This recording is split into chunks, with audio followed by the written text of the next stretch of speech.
Melissa was driving down the motorway and realized that something had happened to her car. It was still a long way to town. What to do? The car could stall at any minute.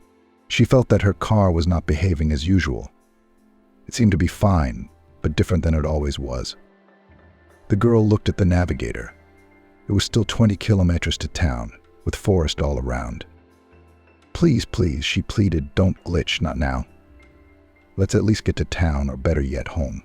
And then I'll take you straight to the service tomorrow. I promise. Come on, honey, let's drive a little further. But Melissa's hopes were not to be realized. The car drove about a kilometer and then stopped. The girl barely had time to pull over to the side of the road. Well, fine, she sighed. Forest evening. No one on the road. She picked up her phone. No connection either. Gentlemen maniacs, where are you? Here I am. The perfect victim, Melissa thought. She tried dialing her fiancé's number, but of course the signal didn't go through. So she sent him a text message, hoping it would be delivered, but again no luck. Melissa bit her lip thoughtfully. What to do? Sit here and wait for someone to pass by, or go out herself to get help. But which way to go? Where would the connection start to catch? She was so absorbed in her thoughts that she didn't even notice the man approaching her. He knocked on the glass. Melissa flinched at first, then slowly looked up at him. The stranger waved his hand, urging her to roll down the window. The girl looked him over carefully from head to toe. She also looked back to see his car, which he had parked behind her car, but there wasn't much she could see in the thickening dusk. Finally, Melissa decided she had no choice anyway and rolled down her window. Hello, she nodded, stammering. Hello, girl. My name's Brian. Broken? He inquired. Broke down, Melissa confirmed uncertainly. Were you able to call for help, or is it not picking up a signal? He asked. It's not catching, Melissa admitted. I don't know what to do, Melissa said, confused. The man pulled something out of his pocket and held it out to the girl. What is this? She asked. My papers, he replied. I understand that you're afraid. That's why, well, I don't know. Take a picture of my passport. I just don't know how else to prove I'm a decent person. I don't have phone reception here either, so I suggest you come with me to a place where we can call for a tow truck. Then I'll drive you home. Thank you, Melissa nodded. Here, take your passport back. The photo won't help me in any way. I can't send it to anyone right now, but you seem like a good person to me. Besides, I don't really have a choice anyway. She opened the door and took her papers and her purse from the car. Let's go, she said. Brian, don't you know about cars? Maybe there's nothing wrong with it? And I just did something wrong, the girl asked suddenly. Well, try starting her up, the man suggested. Let's have a listen. Maybe we'll realize what's wrong. It won't start at all. I tried it, Melissa replied. Brian spread his hands. What's your name, by the way? He asked. Melissa, the girl introduced herself. You see, Melissa, I'm not very good with cars either. And it's dark already. I can't see anything. So? Yeah, sure, the girl nodded. She locked her car and they walked together towards Brian's car. Do you know how far it is to the nearest station? She asked. There's some sort of workshop at the entrance to town, he replied, but I don't know how good a job they do there. I can take you to the place where I used to get my car fixed. They do a good job there, and the prices are nice, and it's not much further. Okay, Melissa bit her lip nervously. You'll have to forgive me. It's inconvenient that you have to fuss with me. You probably have various things waiting for you. It's okay, Melissa. I can address you that way, can't I? The girl nodded. Let's talk, the man suggested with a smile, so you won't be so nervous. I'm a furniture maker. I go to the sawmill all the time. I buy materials for my work there. I know the road well, Brian said. And I have 2 small bakeries in town. I used to go to the small factory. They make really good jam there. Arrange for deliveries, Melissa replied. How interesting. You're so skinny and yet you work with bread. How's that? Brian smiled. Yeah, it's not quite clear yet, Melissa admitted. We'll have to take another trip. Or maybe, she added, my broken down car is a sign that I don't need to go there anymore. Well, I don't know. And they also say that obstacles only come in the way of something really good, the man informed her. Brian brought Melissa to the service. They have a tow truck, too. Let's make a deal. They'll go pick up your car, fix any problems, and then they'll call you. Melissa nodded. Thank you so much for not giving up and giving me a lift. You really helped me out a lot. Melissa, it's like you're saying goodbye to me. The man smiled. And I'm not going to leave just yet. Are you sure you can explain exactly where the car is parked? He asked. No, admitted the girl. I haven't memorized anything. I probably won't be able to tell you anything. Then let's go. Besides, I promised to take you home. That would already be unnecessary, Melissa replied. I've already taken up a lot of your time. Still, let me walk you home. It would make me feel better, Brian insisted. Melissa smiled embarrassedly. She liked the man's concern. No one had worried about her like this in a long time, and here was a stranger caring so much about her comfort and safety. Brian had made the arrangements for the tow truck and car repairs himself. Melissa merely dictated her phone number. Let's go, he suggested cheerfully as they walked out of the service. What's the address? Just don't say no. It's getting late.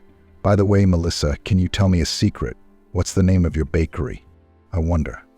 I'd stop by, give it a try. Melissa smiled. How about we switch to you? She suddenly suggested. I agree, Brian nodded. Brian drove Melissa home, and she left him her phone number as promised. I guess I'll see you in a few days, he promised. Just call ahead of time, Melissa asked. I need time to bake a cake for you, and it's sure to be delicious. Melissa said goodbye to her assistant and walked into the entryway. The girl went up to the right floor and opened the door with her key. As soon as she stepped inside, Nicholas immediately looked out of the room. God, finally, Melissa. I've almost lost my mind. It's almost 1 o'clock in the morning. Where have you been? You're not answering your phone. I thought for sure I'd call the police in a couple more hours. Nicholas, calm down, please, she pressed against the man. Melissa, honey, what's wrong? Where have you been? I went to the settlement, remember, she clarified, to find out about the jam. How could I forget that? He nodded. And my car stalled right on the road in the woods. No phone reception. The man looked at the girl in horror. My girl, how on earth did you manage? You must have been so frightened. Very much so, she nodded. Thank goodness a car stopped. A man gave me a lift to the service. I was so scared to get in his car, but there was no way out. Anyway, my car will be taken away and repaired. They'll call in a few days to pick it up, Melissa finished briefly. And I'm home. Well, that's good, Nicholas could see that he had already calmed down. You're so smart.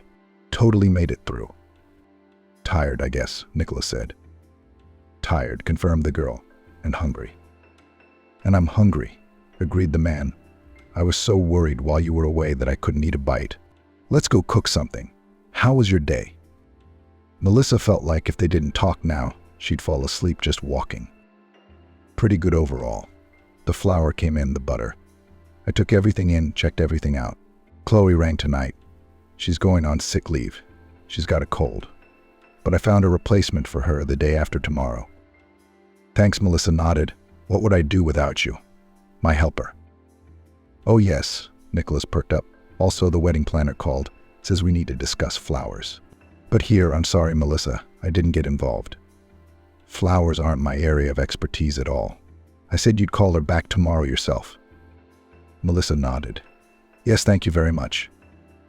A couple of hours later, as she fell asleep, Melissa suddenly thought of Brian and smiled involuntarily. The man had an unusually attractive smile. His brown eyes seemed to envelop you with their warmth. Melissa loved Nicholas. They had been together for a long time. He has helped her so much with the business. He knows thoroughly how their bakery works. They make a great couple. And a wedding is the natural outcome of their relationship. But why is there such a sweet tingle in my chest at the thought of Brian? Finally, riding it off to the fatigue and excitement of the day, Melissa fell asleep. In the morning, Melissa drove to work as usual. Nicholas had some business to take care of today, so Melissa had to make her own way to the shop floor. She thought about her car and involuntarily thought about Brian.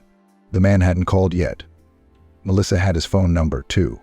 She had a terrible urge to dial his number. The shop was already in full swing. As always, the smell of freshly baked bread was delicious. As soon as Melissa appeared, Jennifer, the girl who had been the head pastry chef for several years, rushed over to her. "Melissa, I made it up yesterday," she informed her. Melissa knew that Jennifer was an enthusiastic girl. She always had more than one project in the pipeline, so it was necessary to be specific. "What did you come up with?"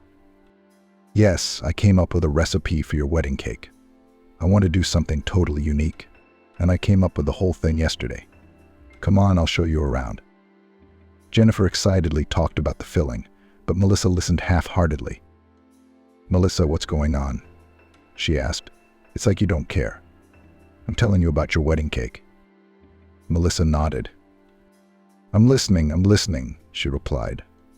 "I'm sorry, it's just that something happened yesterday, and I'm having a hard time coming to my senses." "What happened?" Jennifer asked immediately. Melissa told her about her adventures last night. Melissa.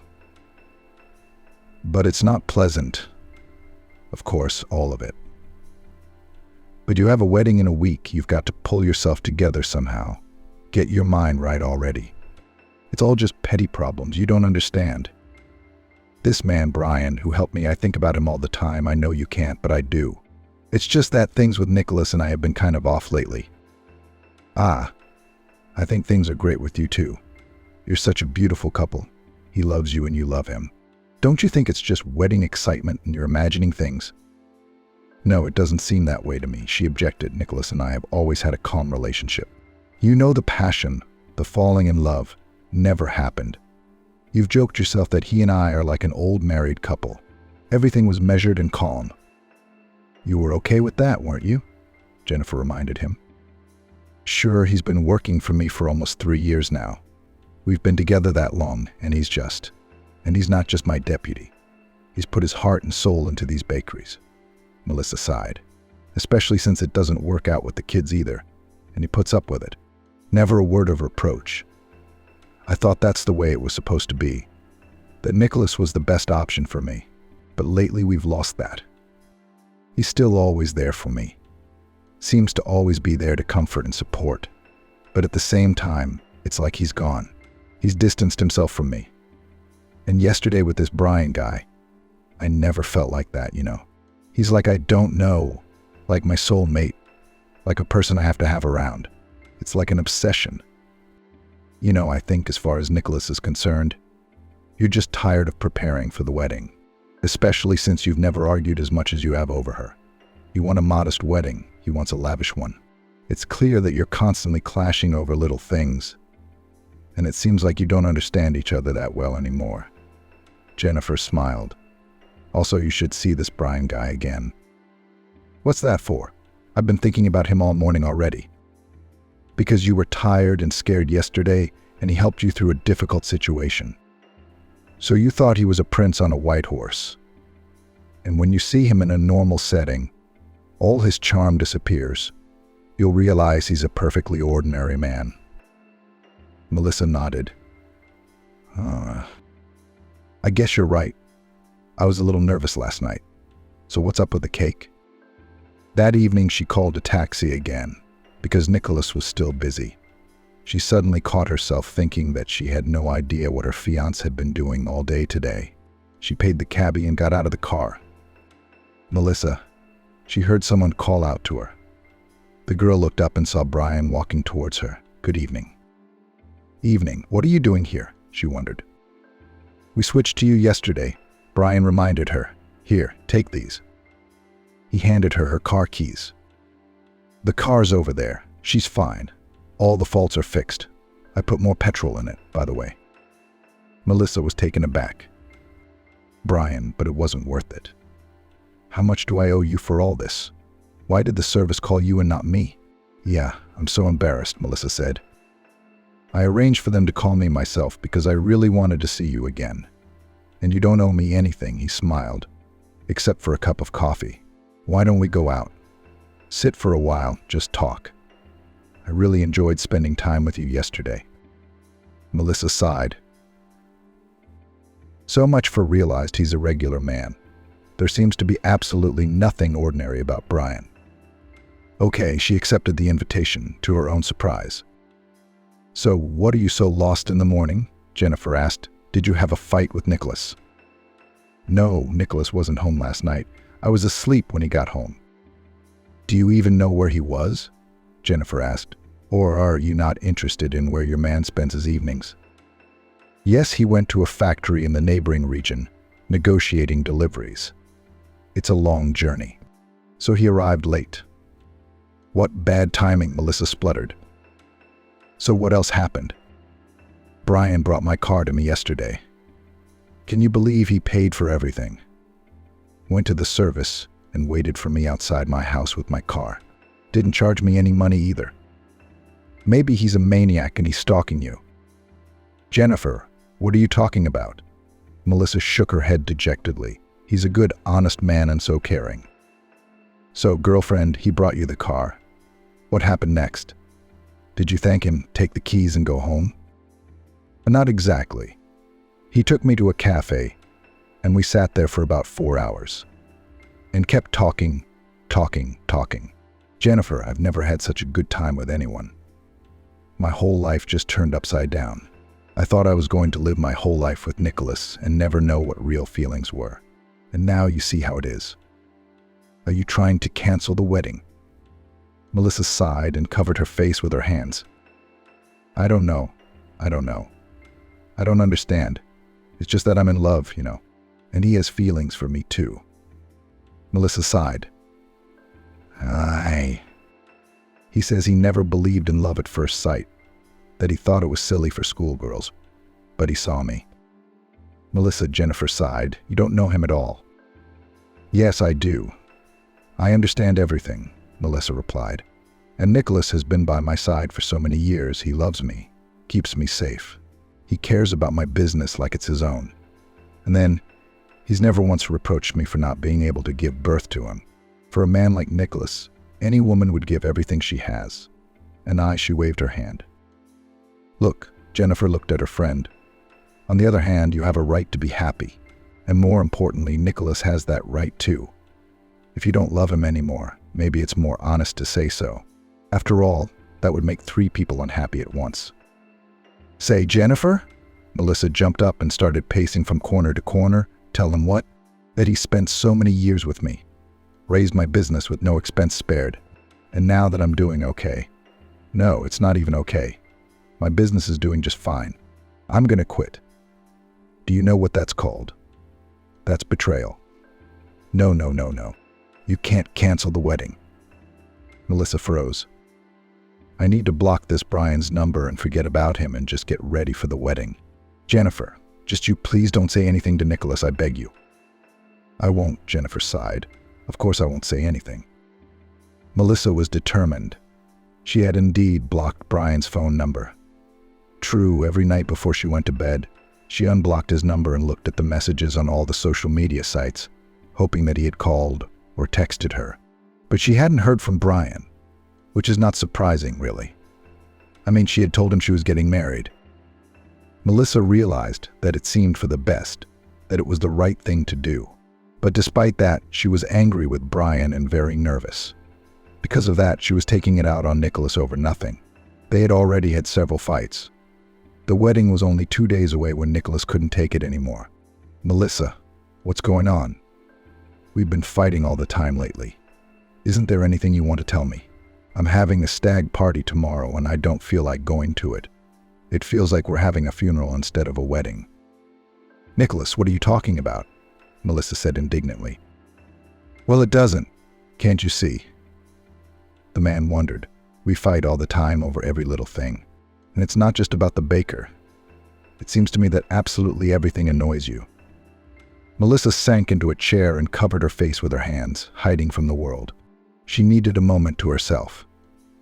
Melissa flashed the urge to tell him everything, to confess. But she quickly brushed it away. No, that confession would only ruin everything. She'd been going to this life, this stability, for too long. She had feelings for Brian, but she didn't know him. It might not work out. And Nicholas is always with her, loving and supportive. Leaving Nicholas is not an option. Nicholas, you forgive me. She looked the man straight in the eyes. It's just that the wedding is just around the corner. I'm very nervous. So I'm taking it out on you over nothing. The girl waved her hands. The man smiled and knelt down in front of her. My good girl. I understand, he replied, just tired too. You know, so anxious for it to be the day after tomorrow and for it to be over already. Me too, Melissa nodded. Me too. On the day of the wedding, Melissa was shaking. The girl was thinking about having to cancel the wedding again. She sat in front of the mirror, watching her hair being done, wondering why she was doing all this. Why hadn't she stopped everything 3 days ago? But then she remembered Nicholas, their conversation. She couldn't betray him, leave him. He was always with her, and she would be with him. Melissa took a deep breath, ordering herself to calm down. A few hours later, they were married. It was safe to exhale. The deed was done. Doubts no longer plagued her. Melissa tried to relax and take some pleasure in her own wedding. There weren't many guests, just the closest ones. They had gathered at the country estate. Oh, Melissa, her husband hugged her. I've invited another man to join us. I think we'll feed. We met the day before yesterday out of the blue, and I. Melissa looked at Nicholas in surprise. Met the day before yesterday, and you immediately invited him to the wedding. He's a childhood friend of mine, a close friend. But we haven't seen each other in probably 15 years. And the day before yesterday, when we met, we didn't even have time to talk. So I thought, do you mind? No, I was just surprised. You're not prone to such spontaneous behaviors. Well, that makes sense now. Of course, let him come. I think we can safely feed one more person. Jennifer walked over to Melissa. Shall we talk? Her friend asked in a whisper. Let's not, Melissa asked. It's already over. We got married. Now we're going to live, hopefully happily ever after. And Brian? And Brian I'll forget, she replied. Melissa, her husband called out to her. Melissa turned around and was literally nose to nose with Brian. I'd like you to meet him, her husband broadcast cheerfully. This is my friend, my classmate. It's been so long since we've seen each other. Melissa felt dizzy and dark in her eyes. Hello, she mumbled. Melissa, are you okay? Nicholas became worried. You're all pale. You don't worry. Jennifer came to her rescue. Melissa just told me she's a little dizzy. It's not like she's eaten anything today. We're going to go to the table to get something to eat, and then we'll talk to you some more. Yes, of course, Nicholas replied. Melissa, maybe I should come with you? No, thanks. Melissa had already recovered a little. Is that him? Jennifer asked. Barely had they moved far enough away from the men. Yes, Melissa confirmed. How can that be? They've known each other since they were kids.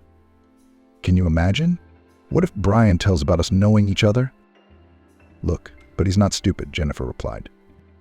Jennifer continued. You told me 10 minutes ago that it was over. You made your decision, you got married. You're with Nicholas now, so get a grip. You're the bride today, you're the center of attention. Yes, Melissa replied. You're right. She looked at the guests who stood scattered around the table. We should do something, right? Let's go dancing, Melissa said firmly. The girl briskly approached her husband and Brian. Nicholas, I'm sorry, I felt bad all of a sudden somehow, but I feel much better now. So I'm Melissa, and it's a pleasure to meet you. And I'm Brian, and it's a pleasure to meet you too. Now, if you'll excuse me, I'd like to steal my husband. Nicholas, let's dance. Are you sure you're feeling okay? Otherwise, I'm about to spin you round in a dance, and you'll get dizzy again. I'll be fine, Melissa promised, smiling wickedly. Brian, and I have a favor to ask of you. Please invite someone to dance too, or our guests are getting bored. Will do, Brian replied. The bride's wish is law. Melissa and Nicholas left to dance. The girl smiled at her new husband and tried to convince herself that everything was going great, and she truly loved him. All in all, the wedding went well. At one point, Brian just disappeared. That's when Melissa felt like she could finally relax. And from there, she had a lot of fun. She and Nicholas didn't get home until late at night. "Are you tired?" "I want to get this dress off." But all in all, it's great. It was an awesome wedding, wasn't it? The girl smiled. "Awesome," Nicholas agreed. "A suggestion. Let's move our wedding night to tomorrow." "Agreed," Melissa replied, very sleepy. The first few weeks of Melissa's married life passed. At first, it seemed to her that nothing had changed. Then she noticed that Nicholas had become even more caring and attentive than usual. "Melissa, I think you'd better not go to work today," he said first thing in the morning. "Maybe you should go to the beauty parlor or get a massage," Nicholas asked. "Do I look that bad?" Melissa wondered. "Are you suggesting that I not drive to work today? Yesterday you said you needed to go on holiday. The day before yesterday there was something about a sanatorium. What's going on?" "Melissa, you look great," Nicholas mused. "I didn't want to speak directly, but let's try having a baby again."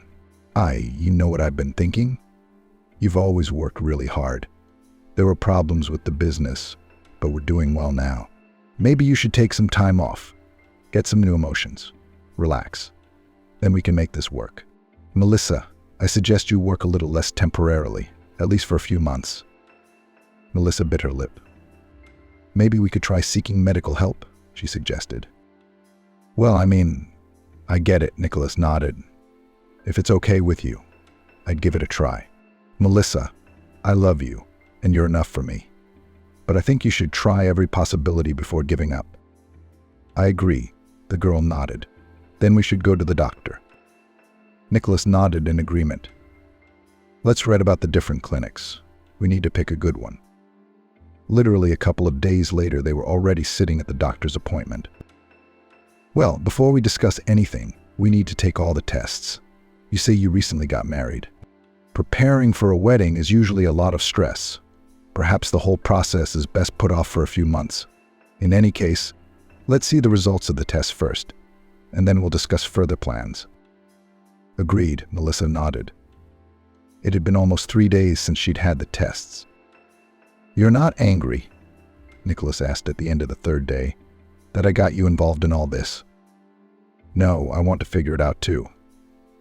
You're right, we should give it a try. I have another surprise for you. Look. Nicholas pulled a large envelope out of his pocket. What's this? The girl wondered. Vacations to a sanatorium for 10 days. Wait, he interrupted Melissa, who tried to object to something. Hear me out. I'm not going. I talked to Jennifer. Nicholas continued. She's willing to keep you company. I'll keep an eye on things here. The business will be under control. You won't have anything to worry about. I first thought of buying a trip to Egypt or some other exotic country, but then I realized that a long flight and a drastic change of climate wouldn't be good for you right now. The doctor's appointment isn't for another fortnight, Melissa reminded him. Agree to it, Nicholas insisted. Okay. The girl agreed. Maybe really I should get some rest. Thank you for taking such good care of me. Melissa and Jennifer went on holiday. Your husband couldn't have thought of a more boring holiday for us, Jennifer resented. Why do you say that? Let's go to the mountains. I'm sure there's plenty of fun to be had there too. Jennifer sighed. Well, there's nothing to do. I'll have to figure out how to entertain myself. What makes him think you need a holiday anyway? We've been to the clinic. We've decided to try IVF. I've done the tests. And the next appointment isn't for another fortnight. So I wouldn't be nervous, and I wouldn't have to wait unnecessarily. Wow. That's a big decision. For some reason, I thought you had already closed that topic. Jennifer frowned. I was under the impression that Nicholas didn't want any more children, but in the sense that he's calmed down, accepted the fact that you can't get pregnant.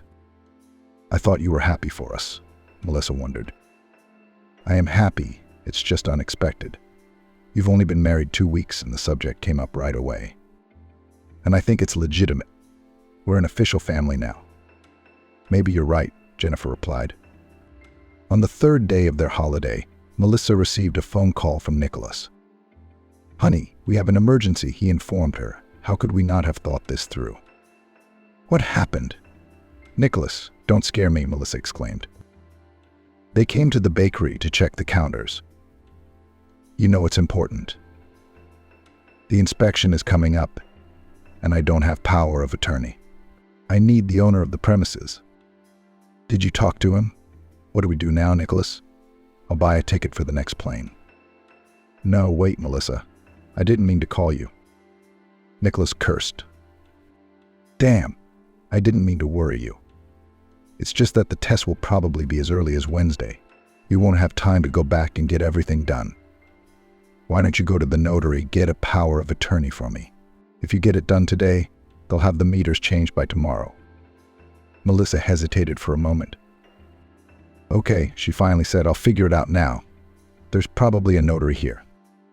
The girl said goodbye to her husband. What, work again? Jennifer frowned unhappily. Are you resting at all? Maybe I should go bake something in the meantime? She grinned. And where are you going to bake? Melissa laughed. I'll go to the mess hall and cry. Maybe they'll let me in, replied her friend. Okay. What did your husband come up with? Oh, it's nothing. Listen, Jennifer, you get some rest. Go get your treatments. I'll be fine on my own. Are you sure? A friend asked. I can come with you. No, Melissa refused. I'll just go to the notary. There's a document that needs to be drawn up. Melissa found the notary just a few streets away from the sanatorium. You'd think Nicholas had chosen this place on purpose. There was no queue, and Melissa was quickly invited into the office. The girl explained the situation. Excuse me, is it possible to draw up a power of attorney somehow so that he can do these counters? I don't know. Take the goods. But that the really important matters are left to me to decide. You don't trust your husband? The notary looked at the girl with interest. It's not that I don't trust him, Melissa replied. It's just that I don't think decisions like this are made spontaneously. I'd like to think it over again. I'd rather do that when I get home. Wise, the notary agreed. Okay, see what we can include in your power of attorney. A couple of hours later, Melissa was already at the express delivery service. She paid the fastest rate and sent her husband a copy of the power of attorney before doing so. Nicholas, I already sent the original, but even the fastest delivery service won't have it until the day after tomorrow. I get it, honey, but that's okay. The important thing is that the power of attorney is already in place. I'll decide the rest. Get some rest. I'm sorry I ruined your whole day. Nicholas called the girl again late at night. Melissa was about to go to bed. Tell me, are you kidding me? Nicholas asked. What's wrong? It's just that I realized today that my spouse doesn't trust me at all. You know, Melissa, it even hurts. You spent so much money for the sake of giving me the right to have the meters sealed. Melissa, I just want to understand you. What am I to you? A free servant. Nicholas, stop saying that, please, Melissa interrupted him. Look, decisions like this aren't made spontaneously like this. Let me come back and we'll have a proper discussion about what to write in this power of attorney. Or now it's just the way it is.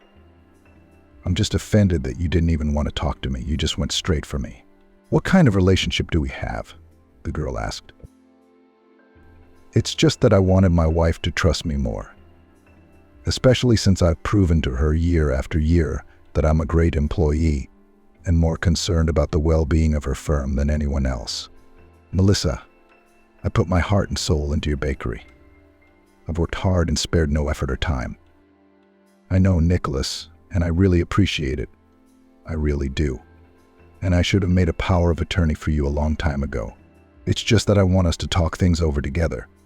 Maybe even divide up our responsibilities a little differently. I'm sorry, Nicholas asked. Something about reading that piece of paper made me feel so hurt. It seemed like you didn't appreciate what I was doing at all. I do, Nicholas. I appreciate it all very much. Okay, her husband sighed. You forgive me again. And it's time for you to rest now. Good night. For the rest of the week, Melissa and her husband never called again. They talked every day, of course, but they both preferred to do it by correspondence. The girl had never had such a serious argument with Nicholas before, and she had no idea what awaited her when she returned home. On the last day of their holiday, Melissa and Jennifer decided to go out into the city and have dinner in some restaurant. They found a place with a nice view beforehand and made a reservation. "Feel like going home?" Jennifer asked. "Very much. I miss work, don't you?" Jennifer nodded and laughed. "You and I are kind of crazy," she said. "I miss work specifically too." Melissa's phone rang. "Nicholas?" Jennifer asked. Whereupon Melissa glanced at the screen and saw a completely different name there. "Yes," she answered. "Jen, he and I haven't spoken in so many days. You don't take offense. I'm going to step away for a bit." "Brian, hello. I didn't expect you to call me." "Hello, Melissa. I think we've moved on to you." "Good," the girl nodded. "I didn't expect you to call me. Actually, I've been thinking about whether or not to call for a while now. And then I ran into Nicholas today and decided I should call. You're coming back from holiday tomorrow." "You even know I've been on holiday," the girl marveled. Nicholas did say, "So, tomorrow what time can I meet you and drive you home? We need to talk. It's really important." "I'm not holidaying alone, with a friend. I don't think it would be good for her to see you at the airport." "Is it really important? Maybe we can discuss it some other time," Melissa asked. "It took me a long time to decide to have this conversation. I didn't know if I even had the right, if I should get involved. Anyway, please, let's talk and as soon as possible. If it's for tomorrow, I'll be back in the morning. My husband will be at work. I'll drop my stuff off at home and write." "Okay," Melissa offered. "I'll be waiting," Brian replied. "Thanks for saying yes." Melissa turned back to her friend. "Did you make up?" Jennifer asked. "We didn't really seem to be fighting," replied Melissa. "We just didn't understand each other." "So, is he coming to meet us tomorrow?" "No, he can't," she shook her head negatively. "He has an important work meeting." The next day, Melissa and Jennifer returned home from the airport. They had driven themselves. Nicholas really didn't meet them. Melissa was disappointed. She thought her husband would still cancel and come to pick her up. After all, they hadn't seen each other for 10 days. She went up to their flat, left her suitcase in the hallway, and went into the kitchen. Everywhere was in order. The girl opened the fridge. Inside, she found a pot of soup and a pan of cutlets. Melissa smiled in surprise. What a caring and thoughtful husband she had. No, she had known before that Nicholas was a good cook, but he hadn't been particularly fond of it before. Melissa pulled out her phone and dialed Nicholas's number. She had already called him from the airport. He knew she was in town and asked her to call again when she got home. But this time no one answered the phone. Apparently, Nicholas' negotiations weren't over yet. Melissa decided that she should take advantage of her free time and call Brian. After all, she had promised. The girl really hoped that the man was not going to confess his feelings to her, because already in their relationship, everything was extremely complicated. They agreed to meet in the nearest park in half an hour. Melissa only had time to change her clothes and ran straight to the meeting. "You just flew in recently, didn't you?" Brian remarked. "I thought we were meeting later. You must be really tired. And if you want to, how about a coffee shop?" "No, thanks." "Brian, why don't you tell me what you were going to tell me? Please. I don't have that much time. And to be honest, there's still a lot to do." The man sighed heavily. "I want to apologize straight away," he pronounced, "for going to hurt you. I really weighed the pros and cons 100 times, but I figured you should still know." "What is it? You're scaring me." "Nicholas has a second family." "What?" Melissa stared at the man in shock. "A family? You must be confused about something. There's just no such thing." "Let me tell you," Brian said, squeezing her hands. "Listen to me." "Okay," Melissa replied, stammering. "Just don't touch me. Tell me." "I live on Maple Street in Building 37. I recently moved there, bought a new flat, and just 2 days before your wedding, I ran into Nicholas there. He was loading stuff into his car, dishes, books. I noticed him because I had just been in a similar situation myself, and then I saw that he was my mate. I came over and we got to talking. There was a girl and a boy of about 5 with Nicholas. I naturally assumed it was his family, but he dismissed it and said he was just helping them. See, he was just helping out. Melissa seized on his last words. I would have thought so too, but as I was leaving, I heard the boy call Nicholas Daddy. Melissa was silent for a long time. I don't know what to tell you to that. Maybe you heard it. Maybe the boy was calling someone else, and not Nicholas. And why didn't you say anything to me before the wedding, or at the wedding? Melissa, well, imagine it. I see my old mate with his family. No surprise to me at all about the situation. He invited me to the wedding, of course. Well, there could be a lot of possibilities here. Melissa nodded her head in agreement. Well, yes, that's understandable, she replied. When I saw you, I was pretty confused. It's not like I didn't know you were going to be Nicholas' fiancée. And then, there was always the option that that girl was his ex-wife, and you know. Anyway, I tried to find out from Nicholas that day at the wedding, but he just brushed me off and then avoided me. If I had seen some other girl at the wedding instead of you, I probably would have just put the whole thing out of my mind. Brian smiled warmly at the girl. I really liked you. Well, that's no secret to you, of course. Melissa only sighed sadly. Thank you, of course, she replied. But I know it's not my feelings you're worried about right now. Brian nodded. Anyway, after your wedding, I decided to figure things out on my own. It didn't turn out to be difficult. This girl, her name is Chris, by the way, remembered me. She saw me talking to Nicholas that day. Anyway, at first we just said hello. I remembered what time she picked up her son from daycare, and I tried to run into her more often. Then I was somehow surprised that she was the only one picking up the child, and that I didn't see Nicholas at all. Anyway, one evening I got lucky. Chris was coming home with some large bags. I offered to help. She said yes. We got to talking. And what did she tell you? Melissa asked. She knows about me, but for one thing, she confirmed that she and Nicholas are family. So yeah, she probably knows about you. She said that Nicholas has a difficult project, both personal and work, and that it's hard for her alone, that it's hard to wait. But she supports him completely and believes everything will be okay. Melissa lowered her head dejectedly. Okay, she nodded. Finally having a baby with him I can understand. I couldn't give birth. But how old is the boy? You said he's already in daycare? Yes, he's 5. I asked Chris, have they really been living all these years without Nicholas' help? She said it was complicated, and that he never left, was there for them all the time. God been there for me the whole time. God, I can't believe he's been deceiving me for so many years. Tell me, how could I have been so inconsiderate? How did I manage not to notice anything? I don't know, Melissa. There are 2 possibilities here. Either you loved him too much and didn't pay attention to his flaws, or, Brian hesitated. I didn't love him at all and didn't care about him or his life, Melissa finished for him. Melissa was silent for a long time. Isn't there a third option? She finally asked. I don't know, Brian shrugged. How did you 2 meet in the first place?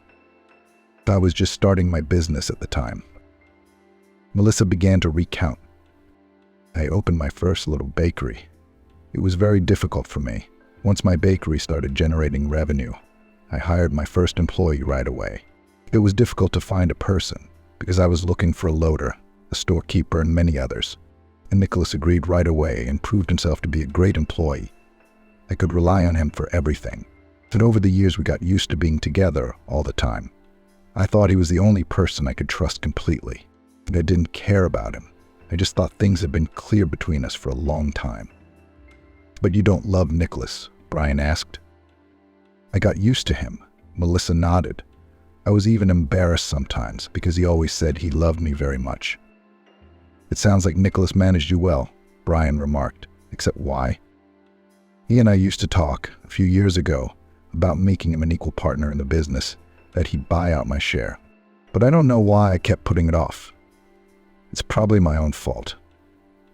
I created this situation. He's been with me for so many years helping me, Melissa sighed. I want to remind you that he's had a second family for a long time too. So he's been cheating on you for years, Brian said. Melissa shuddered. What am I supposed to do now? She asked. I don't know, Brian replied, but I'm willing to help you. I wish I understood. Help with what? I'm so clueless about what I should do, Melissa sighed. While I was on holiday, Nicholas asked me to make a power of attorney. And did you make one? Yes, Melissa nodded, but not the kind he wanted. I only gave him authority to do certain things, seal meters, take delivery of goods. Anyway, there's nothing serious in the power of attorney. And how did he react? We had a fight. He accused me of mistrust. It turns out he was right. I didn't trust him. I don't know why. But it turns out you were right not to trust him in the end, Brian remarked. I'm sorry, but I think you need a divorce. You don't have anything in common yet. Am I right? Brian said. Yes, replied Melissa, the business is mine, and we live in his flat. Do you have a place to live? No, Melissa replied, not right now, but I'll get myself something. We have to move out. I realize you can't do that. The girl wrapped her arms around her shoulders. I'm so scared, she admitted. You have no idea how much doubt I had before the wedding. I almost canceled it twice. So you felt something? Suspected? I didn't feel anything. I was in love with you. That's why I wanted to, Melissa waved her hand hopelessly. What did you say? He asked. You fell in love with me. I'm sorry, Brian. That's not what I meant. Let's talk about this later. Okay, but let me help you out. Remember I told you I recently moved into a bigger flat? I remember, Melissa replied. Anyway, my old flat didn't go anywhere. I didn't sell it. No one lives there now. Move in there for now. I'll help you move your stuff. I think you should move in first and then talk to your husband. It's not really fair, but it's safer. Nicholas has done a great deal to take over your business. I don't think he'll just let you go. Melissa glanced at her watch. You're right, and I need to run home right away. I'll pretend everything's fine tonight, and then tomorrow, when he leaves for work, I'll pack as much as I can in time. Can you come over? Yeah, anytime.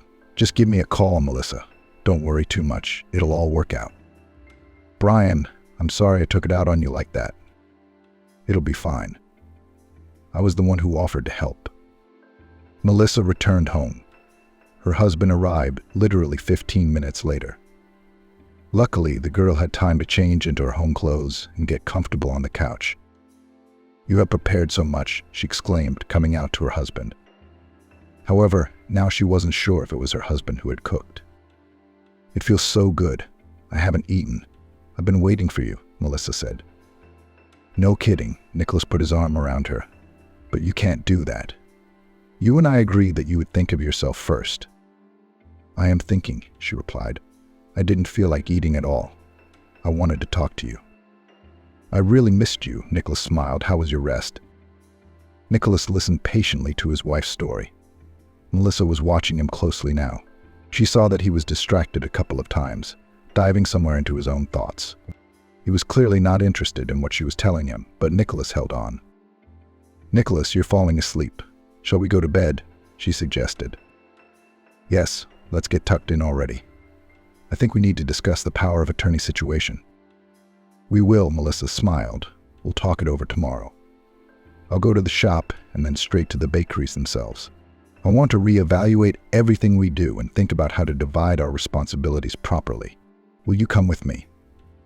I have a lot of work to do tomorrow. You know I still haven't found suitable suppliers of flour, sugar. Yes, and the quality of the butter is not too satisfactory to me. I'm going to the country again tomorrow. I'll probably be back by nightfall. Let's go to the notary the day after tomorrow. That's a great idea, Melissa approved. We'll do that. But we'll have to coordinate it somehow. Before we go to the notary, you'll draw up your version of the power of attorney. I'll do mine and we'll compare notes. Thank you, Melissa. Her husband hugged her. You're such a smart girl. I love you so much. Melissa squirmed and nodded. I'm very lucky to have you, she replied. The next day, first thing in the morning, Melissa drove to work. She kept feeling like she was missing something really important. but there was no way she could figure out what. "What's up?" Jennifer asked. "It's hard to get into work after a holiday." "How was your husband? He must have been very happy to have you back." "Why?" Melissa nodded slowly. "Yeah, he was glad. Look, I'm sorry. I'm thinking about work. I've been gone a whole 10 days after all. Gotta check things out, see how things are going," Melissa said. "I recognize, my friend. You can't be out of work. You're newlyweds and you're acting like," Jennifer replied. Melissa disappeared into her office and immediately dialed Brian's number. "You were right yesterday," she said. Nicholas brought up the arrangement right away. "I'm at work right now. I need about an hour. I want to check on a few things. Then I'll go straight to packing. He said he'll be gone all day. I'll drive over to your house. I'll meet you there in an hour," Brian replied. "Thank you so much for helping," the girl replied. She checked the accounts, making sure that if Nicholas was stealing anything, it wasn't on a large scale. Then, of course, she would need to check everything exactly. But for now, Melissa called the accountant. "Mrs. Beatrice, will you please coordinate all payments with me now? Even the smallest ones. So my husband no longer handles the payment issues." "Okay, Melissa, I understand. But my husband doesn't need to talk about it yet. He and I will talk it over later. Just get through today, please." Melissa finished her business and left the office. "Jennifer," she called out to her friend. "Hold on," Jennifer spoke into the phone. "Yes, Chris, that's right. I'll call you back." Melissa listened. It didn't seem like it to her. Jennifer had just called out Chris' name. "Melissa, what did you want?" Jennifer asked. Melissa blinked slowly. "Sorry, I'm all in my own thoughts today. I can't seem to get myself together properly." "Jennifer, sorry for the indiscreet question. Who were you talking to?" "My cousin." Jennifer looked at her friend, perplexed. "Yes, I remember. Her name is Chris. She has a son, right? And I think she's raising him all by herself." "Yeah, she's got a bad man. She's been torturing herself over him for years," Jennifer replied. Melissa curled her lips. She could barely contain her emotions. A friend, a best friend. She just couldn't help but know that her cousin's lover was Nicholas.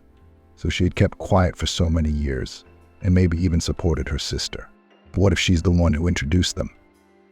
"Doesn't your sister want to work for us?" Melissa grinned. "Maybe she'd feel better then." Jennifer looked at her friend strangely. "Well, I'll ask, I guess." But she didn't seem to be looking for a job. "Okay," Melissa replied. "I'm off. I probably won't be back tonight. I'll need to talk to you tomorrow." Brian was waiting for Melissa outside the house. "What's wrong?" he asked immediately. "You're not wearing your face. How did you even get here?" Melissa waved her hand. "If I start talking now, I'll probably burst into tears and won't be able to stop." They went up to the flat. Thankfully, Nicholas wasn't there.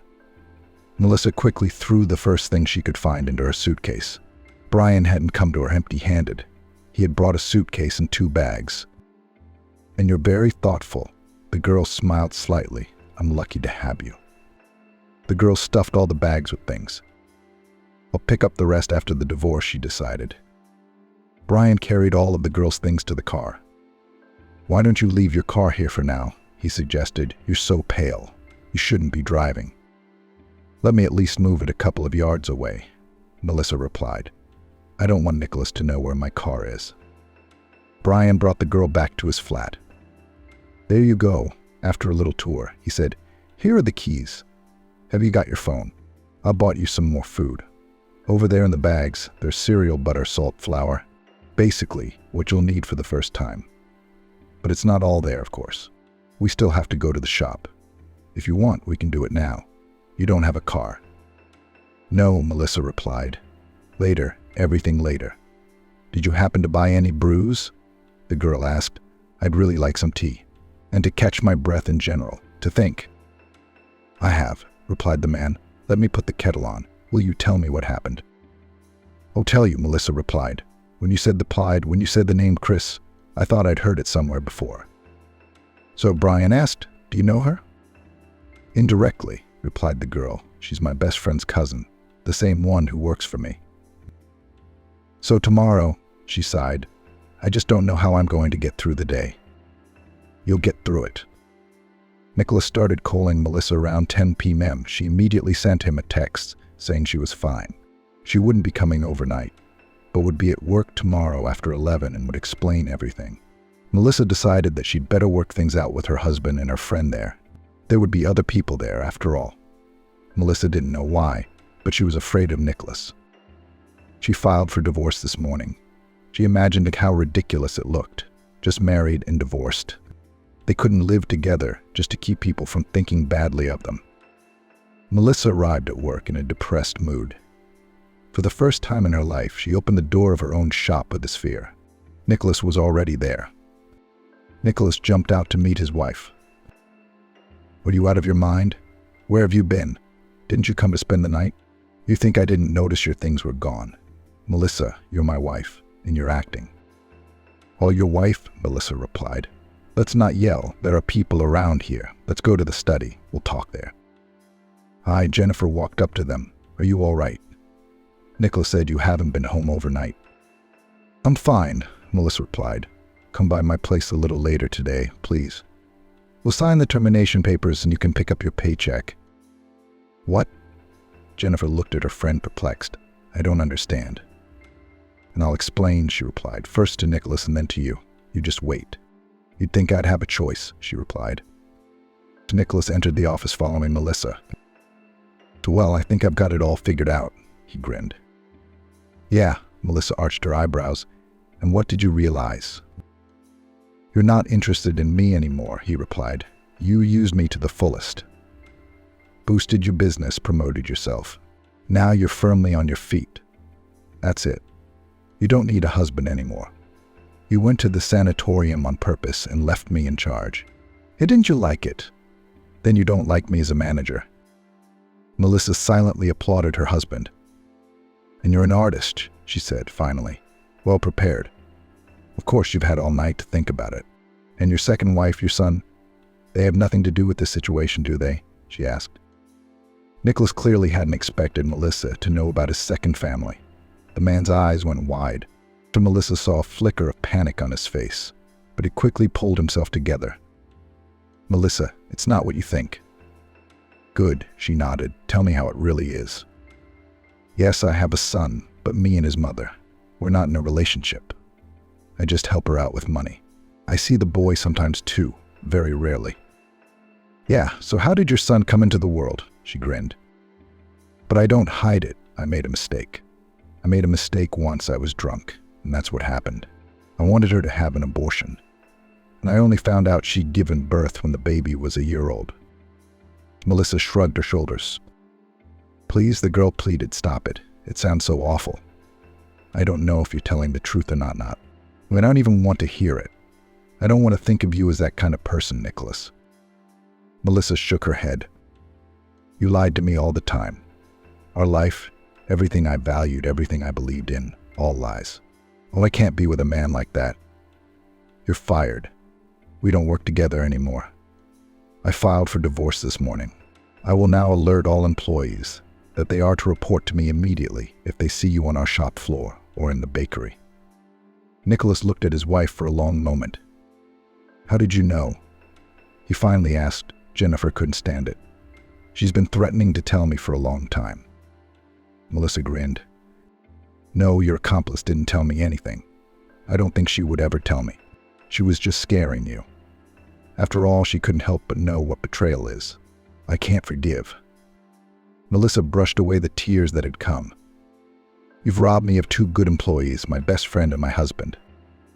But just explain to me why I wasted so many years on your business." "I never said a word to you, Melissa. I never denied you anything. I was just there for you, always working, always working. If you'd agreed to make me co-owner 5 years ago, things would have been easier. The two of us could have run the bakery and I would have told you the truth, that I don't, never have. I'd have gone to Chris, and you'd have found another man a long time ago and been on your own. But no, you're not happy with that. The business is all yours." Melissa sighed bitterly. "But I told you right away that this was my baby, that I wouldn't give my bakeries to anyone. But Nicholas, it's not like I kept you around to force you to work for me. I've offered you several times to start your own business. I was willing to help you even financially, but you always refused." The man grinned. "Of course. First I'd slave for you, and then I'd have to start all over again. Why all of a sudden? Because of you, my favorite woman has suffered for so many years. Chris has to wait all the time." "Chris is your fool because she believes you," Melissa grinned. "You don't love her. You don't do that to the ones you love. And I was a fool because I believed you. But I don't anymore. Get out of here and don't come near my business or me again. I'm not giving you a divorce that easy. We're going to divorce through the courts. I'll get my share." "Try me," Melissa replied. Her husband was already at the door when he suddenly stopped again. "You never told me how you found out about Chris," he reminded. "Is it that important?" Melissa asked tiredly. A terrible apathy suddenly came over her. She was giving all her energy to talking to her husband. "Your friend said," she replied. "Apparently they're sick of you playing with two women at once." "Who exactly said that?" "Ask them yourself," Melissa replied. "Go away, Nicholas, or I'll call the police." The man slammed the door angrily and sprinted out of the office. Melissa's phone rang. She glanced at the screen and smiled slightly. "Hi. You sure have a voice," Brian muttered. "You okay? Need any help?" "I filed for divorce. Talked to my husband. He's got his heart set on going to court for now.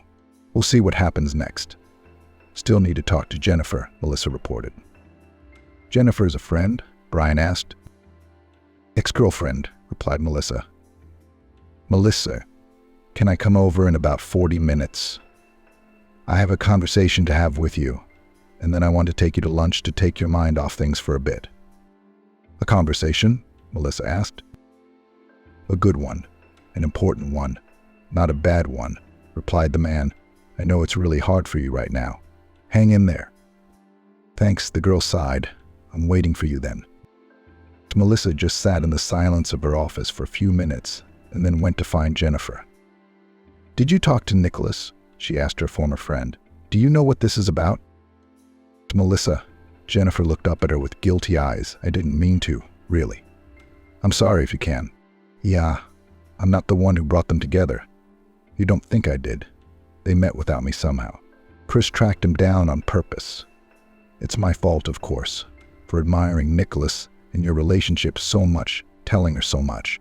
So she got jealous. And it wasn't Nicholas's fault either. She seduced him." "Cool. It wasn't everyone's fault and everyone lied to me. And their son, by the way, is 5 years old. Did it never once occur to you in 5 years that it might hurt me too? That I was living a lie all the time? No, it was okay for you to look me in the eye every day, to listen to me prepare for my wedding. Remember when you told me about Brian? I told you that you should cancel, that you should tell Nicholas the truth, that you shouldn't marry him. I wanted you to leave him, to start a new life." "Jennifer, that was a month ago," Melissa sighed tiredly. "You had plenty of opportunities to tell me the truth before that, but you chose to keep quiet. Have pity on me. I don't have the energy to listen to any more of your excuses today. Sign all the papers and leave. I agree to fire you on your own recognizance." "And who will work in my place?" Jennifer grinned. "Yeah, your whole lauded bakery will fall apart without me." Melissa grinned. "You're forgetting the fact," she replied, "that I'm not a bad technologist either." After Jennifer left, Melissa contacted her accountant. "There will need to be a full audit," she said. "I already realized yesterday that you suspected your husband of something, so I started an audit. I always check the accounts thoroughly, and I'm sure there are no errors in the internal records. But recently your husband changed oil suppliers and the bills went up significantly. I was surprised at the time, and he said the quality of the new oil was much better. Today, forgive me for being amateurish, I called the new suppliers, introduced myself as a potential new customer, and asked them to invoice me for 50 liters of oil. Well, they charged me a lower price. Looks like Nicholas was working on kickbacks." "Perfect," Melissa sighed. "Now it turns out we need to check all the suppliers. That's easy. And in doing so, we don't have someone to do Nicholas' current job. Great." Melissa was very frustrated. If she could handle production on her own, everything else. So there was a knock on the door. Yeah, hi. Brian peeked into the office. "How are you doing in here? Still alive?" "Barely," Melissa sighed. "Come on in. Do you want coffee?" "Only with fresh pastries," he smiled broadly. "You smell mind-blowing in here." Following Brian, another man entered the office. "To meet Tom, a close friend of mine." "Let's talk," Melissa replied, still not quite sure what was going on. "This is my resume," he informed her. "Due to life circumstances, I'm looking for a job, and Brian said I might be a good fit." Melissa looked at Tom's resume. His track record was impressive. "Can I ask?" She finally tore herself away from the resume. The man nodded. "That's what I'm here for. When your last place of employment was with a very large company, and as far as I know, the pay there is excellent. Why did you quit?" "My son got sick. Once a week, sometimes a little more often, sometimes less often, I have to take him to the hospital during the day, which means taking a few hours off work. I could work that time earlier or later, but you see, my current firm is not happy with the situation. I need money for my son's treatment, and I need a job where I can schedule my own hours." "Melissa, I don't know your middle name." "Just Melissa." "I can stay late until 10:11. If I understand." The girl nodded. "Tom, let's give it a try. I don't care at all how much time you spend at work. All that matters to me is that the job gets done, and I'm sure we can adjust to your son's treatment schedule." "Brian," the girl smiled slightly at the man. "Thank you so much for that. You are simply my savior. Come on, I'll treat you to something delicious." "I need to talk to you." "Am I coming to work or home?" he asked.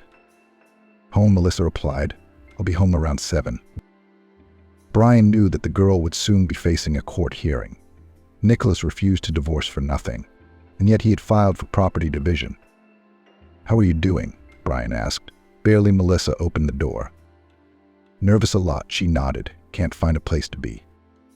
"What do you smell so good?" Immediately the man smelled it. "It's a pie from a new recipe I baked. I want to try to sell it at the bakery. You're the first to taste it. I'll take it to the guys at the shop." Tom says this is his most delicious workplace. "I keep forgetting to ask you, how do you two work together?" Brian said. "I know from him that he's pleased. Has thanked me 100 times already. I'm pleased too. In fact, he works even better than Nicholas. Doesn't argue, doesn't come up with any complicated schemes. Everything is quick and clear." "Well, I'm just glad. Brian, tell me everything will be okay tomorrow," Melissa suddenly pleaded. "Of course it will be," he marveled. "Melissa, we've discussed this 100 times, both the two of us and the lawyer. The bakeries are yours. He was just working for you under an employment contract. You made no promises to him. But he's still my husband." "Yes, only he married you because he wanted to take over your business. Calm down and treat me to your wonderful pie." "Brian, I actually didn't just want to talk about the trial," she remembered. "Yeah?" Brian was surprised. "I thought you couldn't think of anything else today. Did something else happen?" "I've been living in your flat for over a month now, and I haven't paid you a penny. You can't do that. I've talked to a realtor, looked at a few flats, but to tell you the truth, they're all much worse than yours, and I love it here. I feel totally at peace here. Anyway, Brian, please let you start charging me rent." "Melissa, what are you talking about?" "Well, I can't just live here for free. I keep feeling like it's wrong. Melissa, I wanted to talk to you about this after court. Thought you needed some time. But since you're putting me in this situation, let's talk about it today." "About what?" the girl wondered. "The rent. I'm not going to charge you." "Well, Brian," Melissa began to object.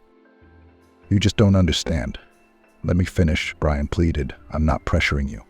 I understand divorce isn't easy. You're worried about your bakeries. But the way I felt about you when I first saw you hasn't gone anywhere. And I know you still have those feelings, too. I'm just waiting for the right time for you to let it all go a little bit and be ready to get on with your life. So, first of all, my future girlfriend needs to live in a nice and safe place. Secondly, there's no way I'm charging her rent. So just settle down and live here. There is, however, one more option." "What's that?" Melissa asked, biting her lip. "You could move into the flat where I live now." "And where are you going?" Melissa didn't understand. Brian bowed his head, waiting for her to understand. Aha, Melissa finally stretched out. No, I'm sorry. I'm not ready for that yet. The next day in the courtroom, the girl was very nervous. She could feel her voice shaking as she answered the judge's questions. Nicholas, on the other hand, was very aggressive. He was snapping, several times started shouting at Melissa and even at the judge. Of course, this played a role. The divorce went through and the bakeries were left to Melissa. Mrs. Vanessa, the girl hugged her lawyer. You've helped me so much. Melissa, well, you and I have discussed 1,000 times that this is exactly how it was going to be. You did good, you held up well, even though you were nervous. I'll appeal later. Nicholas flew up to them. You're not just going to get rid of me like that. Melissa sighed convulsively and looked at Mrs. Vanessa. She only shook her head negatively. The decision here is unequivocal. You have nothing to worry about. You don't even have to go to future trials if there are any. Melissa, forget this story and be happy. After leaving the courthouse, Melissa wandered the streets for almost 2 hours and then remembered that her phone was lying switched off in her bag and she hadn't told anyone how the trial had ended. She hurriedly removed it from her purse. Sure enough, there were missed calls from colleagues, parents, and as many as 5 from Brian. He was the first one the girl called. Finally, he answered instantly. Melissa, I almost lost my mind. Were you in court that long? No, it ended 2 hours ago. I was out for a walk. You should have at least let me know you were okay. Yeah, I know. I'm sorry. Oh, how did it go? Great, Melissa smiled. I'm not married anymore. He wasn't able to sue me out of the bakery, so I'm really, really glad. I'm glad too. Listen, Melissa, you probably got a call from work, didn't you?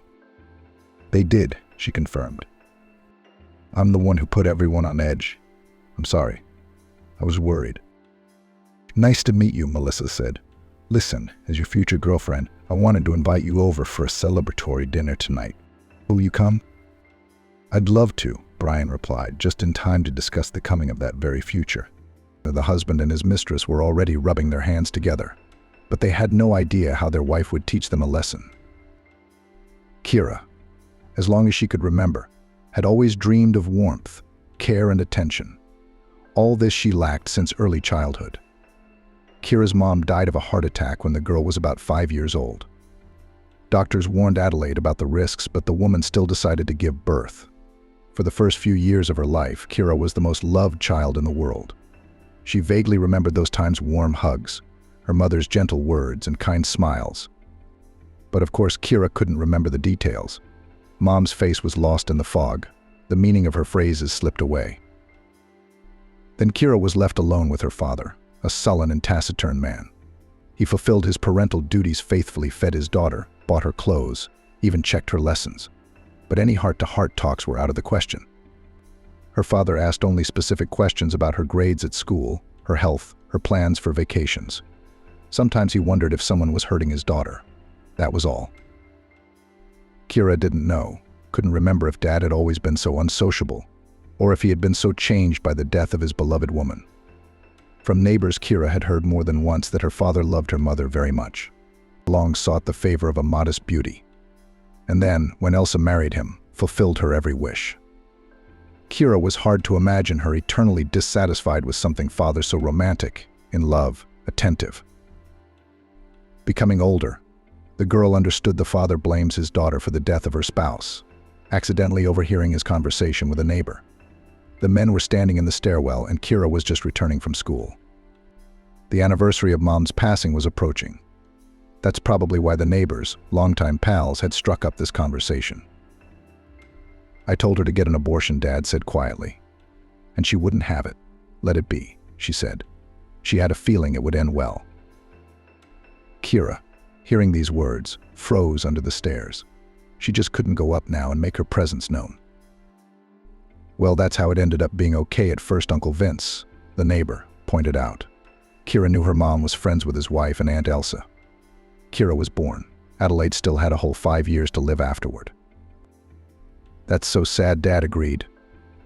But her health deteriorated. I could see it right away. She got worse. And then there were those sleepless nights. You know, I tried to get up myself to see my daughter so Adelaide could rest, but I couldn't be there all the time. Those bastards. They finished her off after 5 years. That's for sure. Even the doctor confirmed it. Kira took it hard. She hadn't discussed it with anyone. And who would she tell? Her father, as it turned out, considers her the culprit of all his misfortunes. That's why he probably doesn't talk to his daughter much. Kira didn't have any grandmothers. Or rather, there was one dad's mom, but she lived far away in the village. They saw each other very rarely, and of course warm, trusting relations between them did not arise. And girlfriends. What about girlfriends? You can't talk to them about such topics, they won't understand. They're just fine. Everyone has a mom and a dad. Not everyone has a mom and a dad. But mom's the main one. How many tears were shed into the pillow in her childhood teenage years, longing for a mother the girl hardly knew or remembered. Sadness over the cool and strained relationship with her father. Kira dreamed of growing up sooner, having a family of her own, having children. She had no doubt that sooner or later a man would appear in her life who would love and protect her. And Kira would become happiness for him, a source of energy and inspiration. Her father probably loved her in his own way, took care of his daughter as best he could, worried about her future. It was her father who arranged for the girl to go to the University of Economics and Law, and even to the prestigious Faculty of Finance and Economics, and made some connections. And now his daughter, who would hardly have entered on general grounds, is a student of the best university in the city. No, Kira was not stupid or lazy. She always studied well at school and diligently did her homework. But just to enter this faculty required quite outstanding abilities. The girl didn't have them, so her father helped her. True, among Kira's classmates, as it soon turned out, outstanding abilities possessed few. So many then got into the university in this way either for money or by blat. Kira liked studying, and with classmates somehow immediately formed a warm, friendly relationship. A wonderful student time began. Life had changed a lot. Kira felt that very soon she would become an adult and independent. That means that her dream of a loving family is very close. In the 4th year, fate dealt the girl another crushing blow. She was left all alone, her father frowning and taciturn, but so reliable, died. In the shop where he was working, a gas cylinder malfunctioned and a fire broke out. There were few victims, but Kira's father was among them. Only left alone in the whole world, Kira realized that all this time felt the support and love of a loved one. Yes, her father was like that, he couldn't express his feelings, didn't speak much, but now Kira realized how much he did for her. About a year the girl came to herself, getting used to the new world without her father, and then Andrew came into her life. Andrew was a student of their university, but he studied at a different faculty at the law school. That year he, like Kira, was finishing his studies. They met at a common lecture for soon-to-be graduates, which was held in the auditorium. The young people were told about the very procedure of graduation, state exams and diploma, familiarized young people with possible employers, presented companies that offered jobs to the best and most diligent students. It was interesting. Kira happened to be among strangers. Her friends were sitting at the other end of the hall, but Kira was a little late, and there was no place next to them. Therefore, Kira had to settle down where there were still empty chairs. At first, all the girl's attention was focused on the stage. She caught every word of the speakers, even wrote something down. Kind of boring and unexpected question caught the girl off guard. She turned around to the speaker. A handsome guy was looking at her with a smile. A wide, white-toothed smile, correct facial features, and bright blue eyes immediately charmed Kira. There was such interest in them. The girl suddenly felt that she was not indifferent to this man. "It's deadly dreary," repeated the young man. "And the weather outside is so wonderful. Spring is in full swing. There's a festival of spring flowers in the park, by the way. Why don't we run away?" It was the first time Kira had seen this guy. Besides, the lecture was very important and interesting. And after it, Kira and her friends agreed to go to the library to prepare together for the test. But all this somehow suddenly lost importance, and the girl nodded in agreement. The guy glowed, as if her answer made him the happiest person ever. He confidently took Kira's hand and led her away from the classroom, The weather really turned out to be wonderful. The sun was shining brightly from a clear, soft blue sky, and the newly blossomed greenery was fresh and clean. The air was filled with the aromas of plants that were beginning to bloom. On the way, the young people got acquainted. It turned out that the guy's name was Andrew. He admitted that as soon as he saw Kira, immediately could not take his eyes off her. "You're just an incredible beauty," he said, looking at the girl. And the one, strangely enough, did not feel a shadow of embarrassment, although always distinguished by modesty. I looked at you. I dared to speak for a long time. I was so afraid you would send me away. When you agreed to leave with me, I had a mountain off my shoulders," Andrew admitted. Kira was pleased to hear those words. She liked Andrew more and more. What if she had forbidden herself to even dream about him so that she wouldn't be disappointed? What if he was the man she would later start a family with? Yes, these thoughts visited Kira at the first acquaintance. They started dating. Andrew turned out to be a reliable, loving, sensitive man. Having learned the story of the girl, he took her under his wing. In everything, he tried to help Kira. The guy even helped her make repairs. More precisely, he did it himself, almost alone, because the girl did not understand anything about it at all. A little more time passed. Young people graduated from university, and both got a job. Kira became an accountant in a small firm for the installation of intercoms. Andrew went as an assistant judge in the local court. Kira knew by then that Andrew was growing up without a father. His mother had given birth to him at a rather late age, as they say, for herself. She was a powerful woman who had spent her entire life working in a management position at the airport. Even now, at her advanced age, she was reluctant to leave her position. Andrew kept trying to introduce Kira to her, but for some reason the girl was afraid. What if Andrew's mother didn't like her? What then, if this woman will be against the relationship of her only son with a poor commoner? Andrew laughed at these fears. "Mom isn't like that. Yes, she's used to bossing around, but in everything that concerns me, she gives me freedom and autonomy. I've been on my own for 6 years. She's always worked hard, and I've stayed at home on the farm. So don't worry, I'm not a mama's boy, and she's not a monster." Still, Kira persistently made up excuses not to go to Andrew's mother's house. Worried, afraid of this meeting. And then Andrew proposed to Kira. It cannot be said that it was completely unexpected. Relationships of young people have long been strong, warm, very close. The way of life without each other they no longer imagined. The girl had no doubt that Andrew was exactly the person she had dreamed of since childhood. He gave her everything that Kira so lacked: love, attention, care, tenderness. With him it was possible to talk about any topic. A soulmate. A soulmate. Sometimes Kira couldn't believe her happiness. But all this might not have happened if she hadn't found herself that day at the lecture in the chair next to Andrew. Such a fateful accident. Andrew did everything beautifully, just like in the movies. Invited Kira to a restaurant to celebrate his small promotion. The girl did not even guess about the true motives of this date. Then suddenly musicians came up to them and played a beautiful melody. Kira, flapping her eyes in surprise, looked at the men in white tails. Then a waiter appeared with a luxurious bouquet of roses. Andrew took it from the hands of the young man and with a smile presented it to Kira, then deftly pulled out of his pocket a velvet box. "Be my wife," Andrew smiled, looking into Kira's eyes. "You are the most beautiful girl in the world. I love you and I really want to be by your side forever." The girl then even had tears flowing from her eyes, so moved was she. This proposal was made so beautifully. Andrew carefully prepared for the meeting, so much thought out. What was happening resembled a scene from a good, though not too original, melodrama. The young people began to prepare for the wedding. Both decided that they did not need a lavish celebration, just a party with friends from the university in a restaurant. And yet it was necessary to solve a lot of issues, to book a place in the registry office, to find a restaurant, to think over the menu.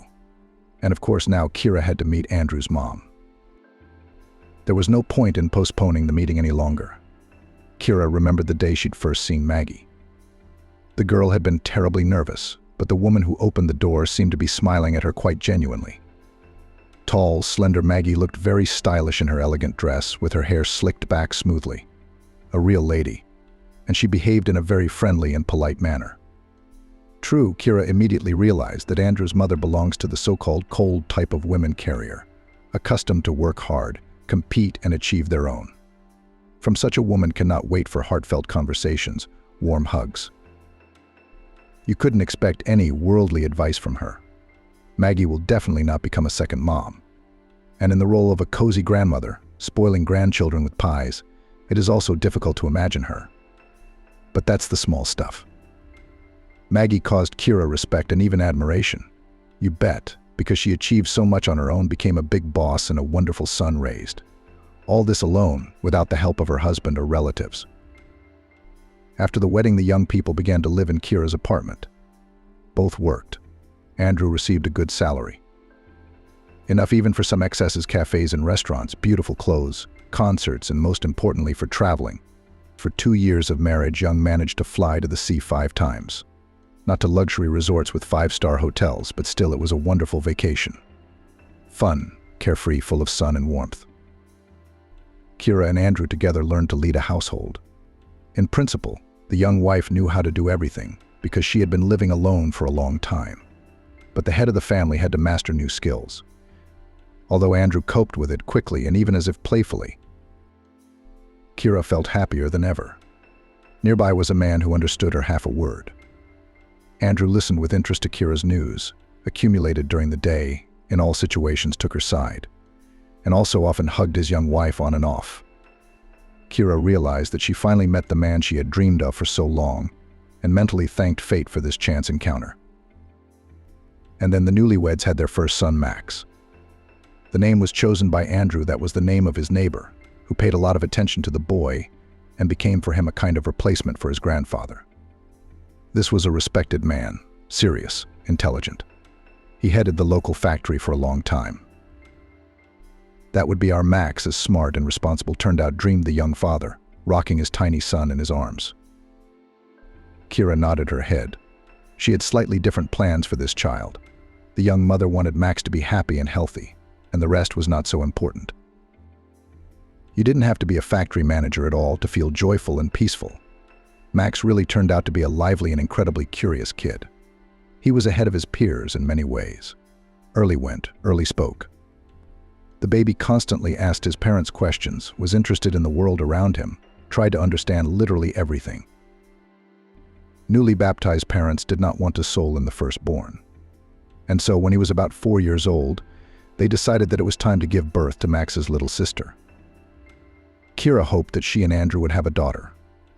She wanted to give that little girl all the things she didn't have: pretty dresses, fancy hairdos at matinees, conversations about girlish secrets like hugs and kitchen chores and such.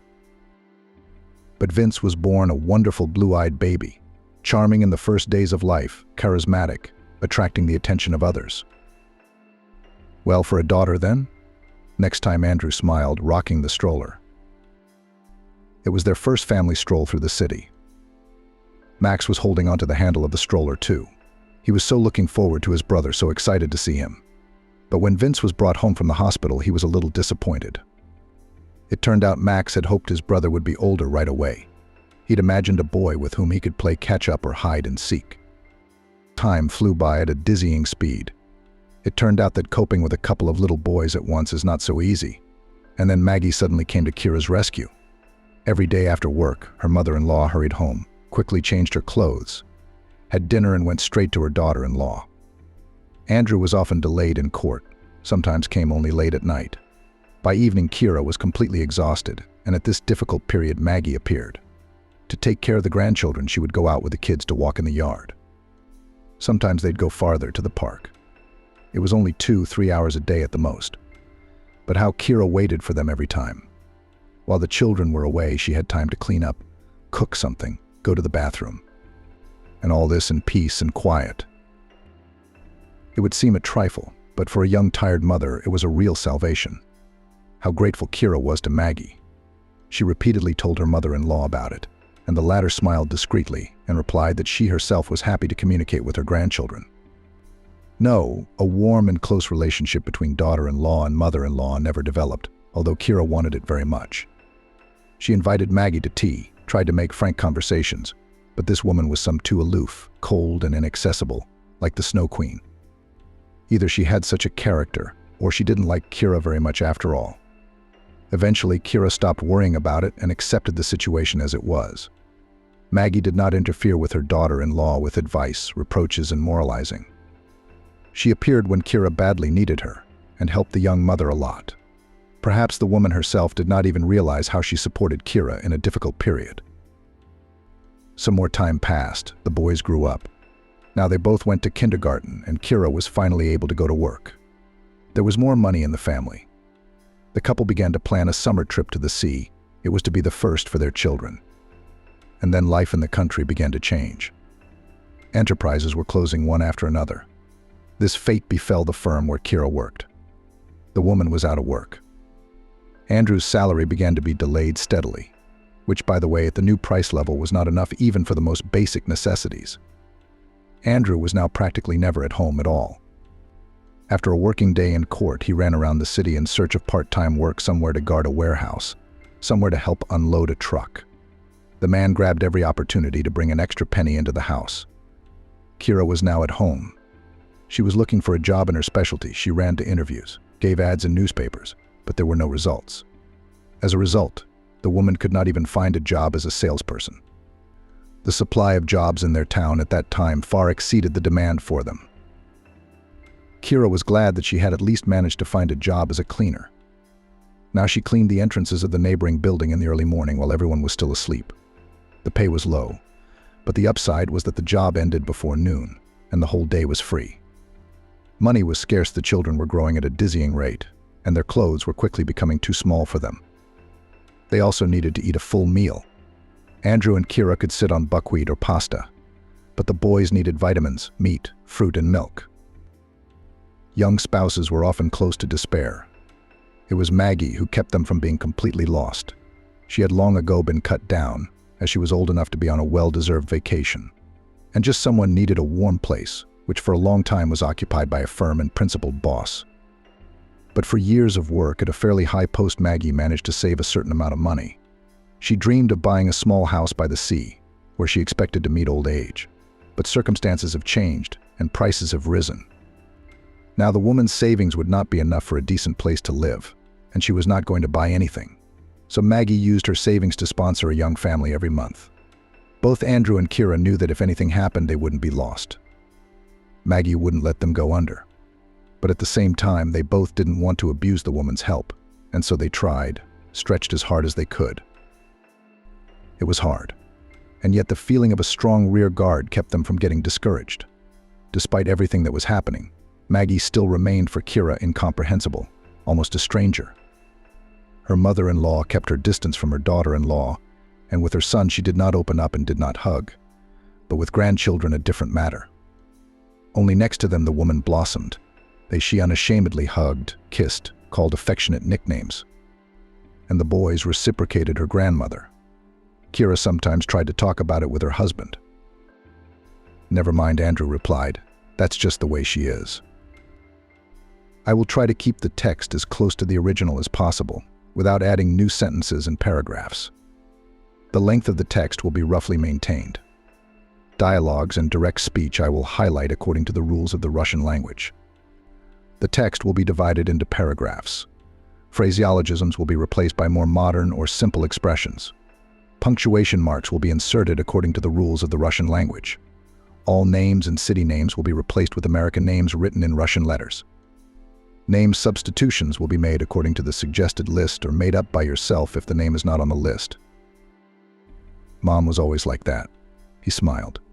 Just a person so kind, good, loving. But she doesn't know how to show her feelings. Maybe it's because Mom grew up in an orphanage, didn't get love as a child.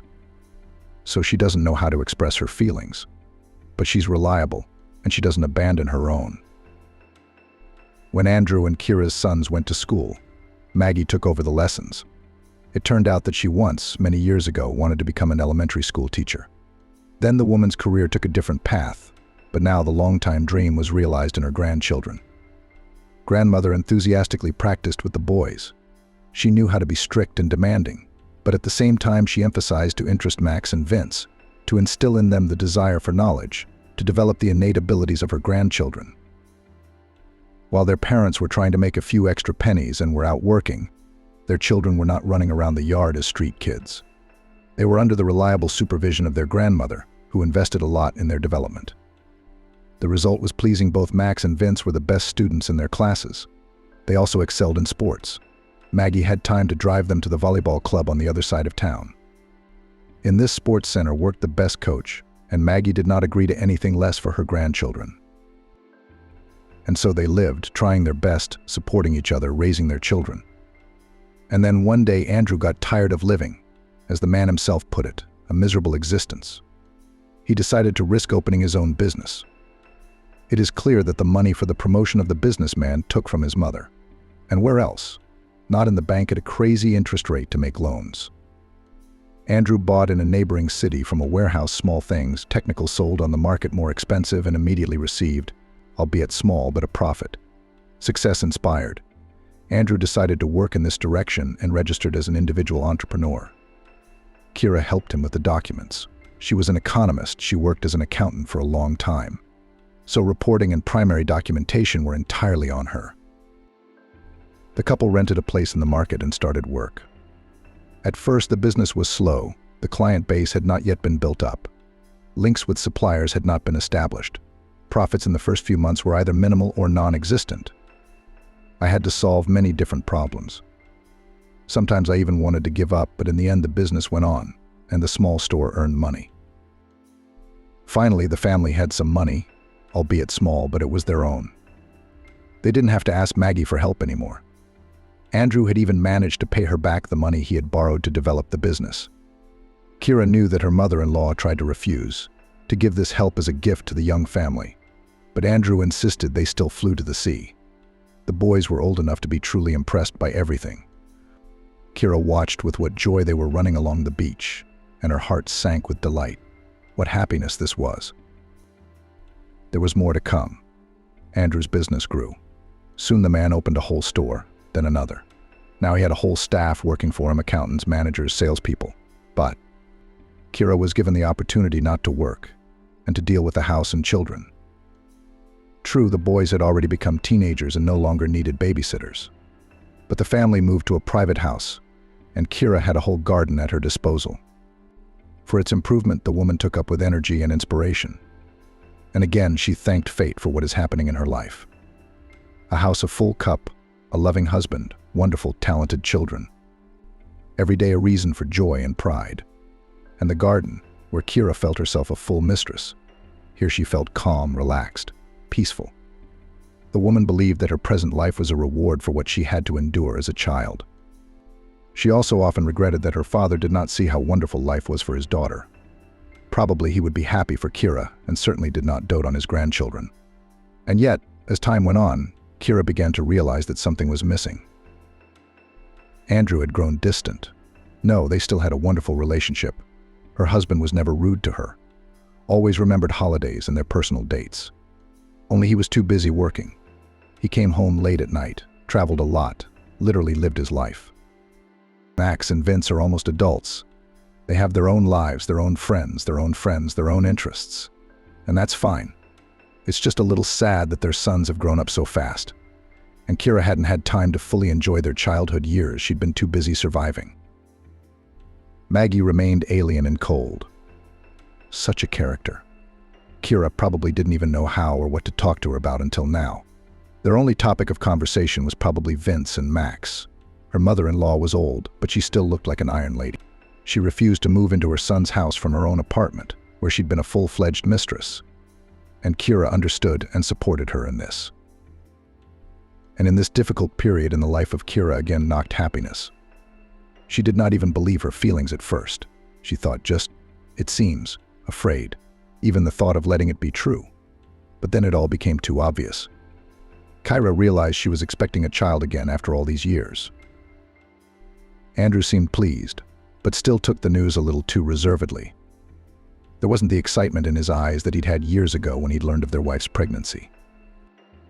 Wow, this is unexpected, he smiled. Then he pulled Kira to him and kissed her. We need to find you the best doctors. We're getting older. You understand? Kira understood. And of course she was worried too.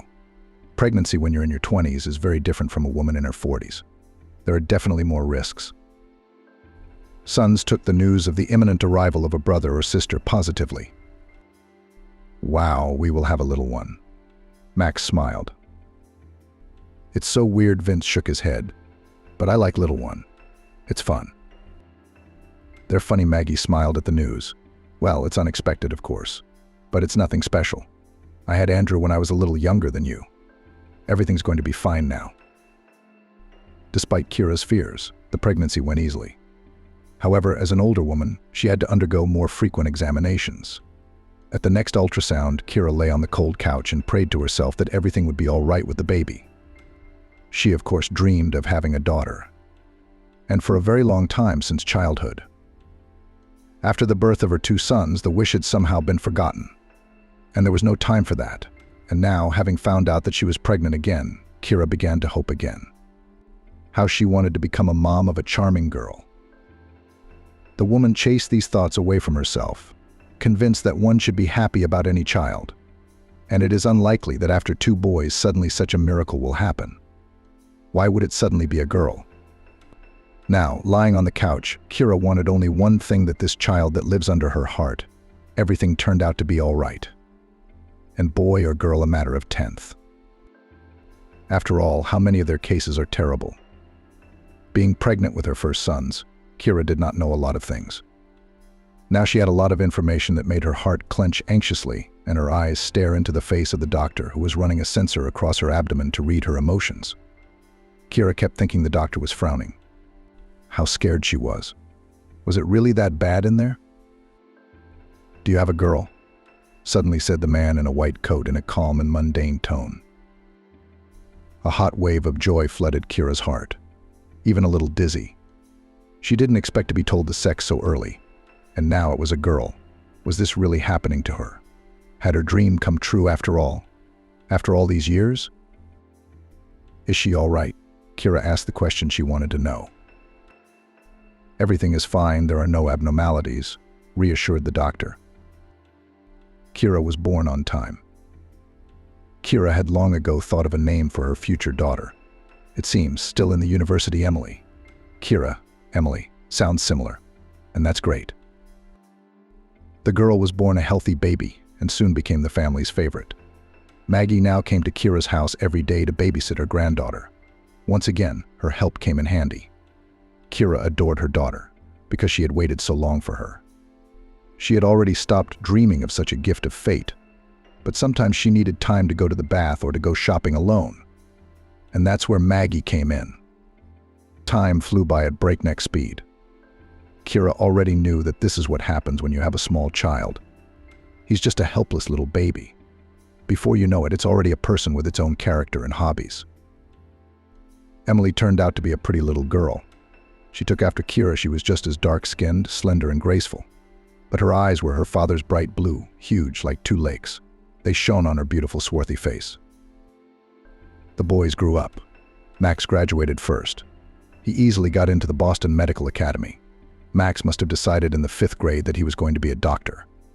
At first, his parents thought it was a frivolous hobby. But as time went on, the eldest son stayed true to his dream. In the end, he entered the medical school, and on a budget. Kira at first was afraid to let the young guy alone in the big city. But Max was serious and independent enough for such an enterprise. So in the end, the mother had to respectfully accept his decision. A few years later, Vince followed his brother. He also entered Boston University, but he chose a different specialty. From childhood, he was attracted to computers, programs, technical puzzles. His sons had flown the nest, and his husband was living a life of work. During this period, Kira realized what a happiness it is that she has a daughter small, beautiful, loved and loving. She filled women's lives with joy and happiness, made it bright and meaningful. If it were not for Emily, Kira would feel now all alone and not needed by anyone. Emily practiced ballet. Emily was a ballerina, and the girl was great at it. Choreographers all said the little girl has a real talent. Kira knew that her daughter went in her. Except that in childhood, Kira did not have such an opportunity to show her gift. Her father certainly didn't take his daughter to potential toys. Emily, on the other hand, did. The The girl even traveled with performances in different cities. A real tour, and loving, caring mother everywhere accompanied her. It was a bright and rich life, which gave Kira a daughter. Everything was good, just wonderful. The boys studied and worked in Boston. Kira sometimes visited them. The sons were happy, and that was gratifying. Andrew was developing his business, which was becoming more and more profitable. Now Kira also had a daughter. A long-standing dream had come true after all. It would seem, live and be happy. But the heart of the woman more and more often clenched from some vague premonitions. Something was wrong, something was not right. Kira chased bad thoughts away from herself. Even to the psychologist was going to turn. But one day the reason for the vague anxiety revealed itself. Kira then went to the shopping center to find a dress for the next performance of her daughter. She wasn't feeling well, must have caught a cold somewhere. So Maggie stayed with her. Kira went to the mall alone. The woman was in high spirits. She had found a wonderful outfit for her daughter, and it was just the right size. She imagined how delighted her girl's eyes would shine when she took out this airy, shimmering with all the colors of the rainbow miracle from the branded bag. That's when the woman noticed Andrew. She just happened to glance down, going up the escalator, and saw downstairs, on the first floor, her husband in a bright orange shirt, which she herself gave him. It was a stylish shirt with short sleeves, summer, dressy and elegant, at the same time. Andrew liked it immediately, and now he often wore it to work. Andrew was not walking alone, he was hugging a young girl. From afar, Emily could not see the details, could not see the stranger's face, did not have time to estimate her age, but she noticed the main thing. Andrew's hand was resting on the lady's slender waist. She, in turn, had her palm in the back pocket of Andrew's pants, and Andrew was smiling happily. The world turned upside down in just a few moments. Kira was walking up the escalator steps as a happy, accomplished woman who thought she had succeeded in building a strong family. And she arrived on the next floor as a cheated and betrayed spouse to gather her thoughts. Kira went up to the food court, settled at a small table in the far corner of the hall and ordered herself a coffee. What she'd just witnessed. How to explain it? Kira really wanted to find some sort of justification for what she'd seen. She couldn't. If she wanted to, she could still convince herself that Andrew was just walking through the mall with a female employee. Maybe they wanted to look at a competitor's assortment or something, but certainly not like that. Andrew had his arm around the stranger's waist. Both of them were not embarrassed at all by people, who at this time in the mall were plenty. They walked with their arms around each other and smiled as if they were carefree free students, and between them there was clearly a special relationship between them. It was immediately apparent. Is Andrew cheating on her? It's hard to believe, almost impossible. But why impossible? Kira began to reflect on her life and realized that she and Andrew had long lived as close relatives, but not as loving spouses. All their conversations revolved around the children and their future. When was the last time they went out together? Besides, Andrew was too often missing at work, flying on business trips. Maybe it wasn't business trips at all, but traveling with young mistresses. Kira found it hard to breathe, as if she'd been hit in the solar plexus. She was short of air. Everything was spinning in front of her eyes. Was her happy family life just an illusion? And how stupid did she have to be not to see it? Kira decided not to get emotional. She pulled herself together and got up from the table. She should go home and act like nothing had happened. When Andrew returned, she would discreetly take his phone and look into his correspondence. Then it'll all make sense, and then we can do something about it. We need proof. Otherwise, it's a lot to make up. Maybe it's not that bad. That night, Kira put her plan into action. She'd always trusted her husband. It had never occurred to her to go through his phone before, and Andrew knew it, because his cell phone wasn't even password protected. The man had quietly left his phone on the coffee table when he went to the bathroom. He generally assumed his spouse was already asleep, but Kira wasn't asleep. As soon as the sound of water came from the bathroom, she slipped out of bed and went downstairs, grabbed her husband's cell phone, logged into his messages. And there was a lot of interesting stuff there. Kira learned that her husband's lover's name was Kate. She was only 25 years old, not much older than Max. The deceived spouse even saw numerous photos of young beauty Kate. Mostly on them, the girl showed all the advantages of her undoubtedly luxurious figure.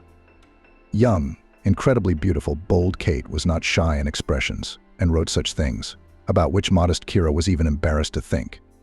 But Andrew clearly liked it. Apparently, the couple had already had quite a long affair. Andrew was firmly hooked by the young beauty. They called each other cute nicknames, made plans for a summer vacation. Apparently, lovers have not the first time they went together to vacation by the sea. It hurt to read this correspondence, but she needed to know what was going on. What she saw shocked her. She didn't want to believe it was true. The correspondence was also about Kira. Kate had called her lover's spouse an old woman, an old joke. Even Andrew did not try to defend his wife. On the contrary, he sent smiling smileys in response, saying that he was amused. How? How could this happen to them? They were once the closest and dearest people to each other, two halves of one whole. They had overcome so much together, and suddenly this. The sound of the water in the bathroom faded. Kira hurriedly put her phone back where it belonged and rushed into the kitchen. Let Andrew think she was just getting a drink of water. For now, she didn't want to show her husband that she was aware of this ugly affair on the side. She didn't want to, or she just couldn't. She needed to digest the news, figure out how to proceed. Realize, after all, what she really wants, and get used to the idea that Andrew an unreliable wall, behind which so cozy to hide from the hardships of life and the usual traitor. Outwardly in the life of the family, nothing has changed. But now Kira became more attentive. Andrew's delays at work and his constant business trips were perceived quite differently. From time to time, while Andrew was in the bathroom or out without his phone at the neighbor's, Kira would look through his phone. Kate texted Andrew frequently. Some of the messages were quite explicit. They were usually accompanied by pictures of the girl. To Kate's credit, she looked great. Judging by the state of her body, the girl spent long hours in the gym. From the correspondence, Kira realized that Kate does not work and does not study. Typical Andrew content that he was apparently willing to pay for it all. No, Kira knew that men just over 40 often pay attention to young nymphs. Probably they feel younger, more energetic, stronger with them than with women of the same age. And what is there to hide? 25-year-old girlfriends in most cases much more attractive than 40-year-olds. Spouse and reaper. But the woman thought her family wouldn't be affected. She remembered the way Andrew had looked at her, what he had said to her. He genuinely loved Kira. Once upon a time, she hadn't doubted that in the slightest. Could such feelings also grow cold with time? Kate. She was no longer just a lover or a girl for occasional entertainment, which at any moment can be abandoned, changed for another. The relationship between Andrew and his young lady was about 5 years old. Sometimes in their correspondence glimpsed historical dates, and the oldest of them came about the time when Susan was born. Apparently, that was when they had met. Kira remembered that period of time after giving birth, and with a newborn baby in her arms. She didn't feel very well. She probably looked even worse. Kira was completely focused on her health. Her daughter, even her sons, had no energy at that time. Thankfully, by the time her sister was born, they had long since managed to become fully independent young men. Of course, Kira paid almost no attention to her husband, because as it seemed to her, it was not necessary. A grown man, passionate about his work. But maybe that was where the mistake lay. Maybe she herself was to blame for what was happening to their family now. Kira shook her head and chased the wrong thoughts away. What was her fault? It was Andrew, after all, who had decided to look for fun on the side. No would support his wife in a difficult period, to take on some of the responsibilities, to take care of his wife and newly born daughter. No, Andrew chose a different option. Maybe this lovely Kate isn't his first mistress. Andrew had been estranged for a long time. Kira was now clearly aware of that. It's just that the woman preferred not to notice such trifles as distant alarm bells. He earns, does everything for the family, does not drink, does not beat, does not humiliate, in money does not limit. Well, that's great. What else is there to complain about? So Kira didn't complain. She lived and enjoyed a happy, as it seemed to her, family life. And then suddenly it hit her. Maybe Kate was not Andrew's first mistress, but in the fact that it was with her, he had a fairly serious relationship, Kira did not doubt. Andrew was truly in love with the girl. It could be felt in the tone of his messages. What only affectionate words he did not call his mistress. The man protected his lady from household, financial, and any other problems, gave gifts, constantly interested in her desires. It hurt Kira to read this. Perhaps so he did not behave with her even in the most golden years of their marriage. It is understandable then they were spinning, surviving, pulling children, not to sentimentality was. From the correspondence, Kira realized that Kate was pressuring Andrew about the divorce. "When will you divorce your old lady?" the girl questioned, supplying the message with anger-red emojis. "All in good time," baby Andrew replied. "I'm in the process. A lot of things need to be prepared so that we can live not only happily but richly. My princess loves a beautiful life." After all that sweet tone, Andrew's usually reserved and serious tone almost made Kira feel nauseous. But she continued to read the messages, searching them for information about the impending divorce. This moment interested her more than others, because it directly affected both her and the children. Kira was not particularly worried about how her sons would take the divorce. They were already adults, and both of them had been living on their own for a long time. For them, most likely, little will change. But the daughter, she is used to this house and adores her father. Despite his indifference, the little girl will be very worried. Kira had no doubt about that. And something would have to be done about it.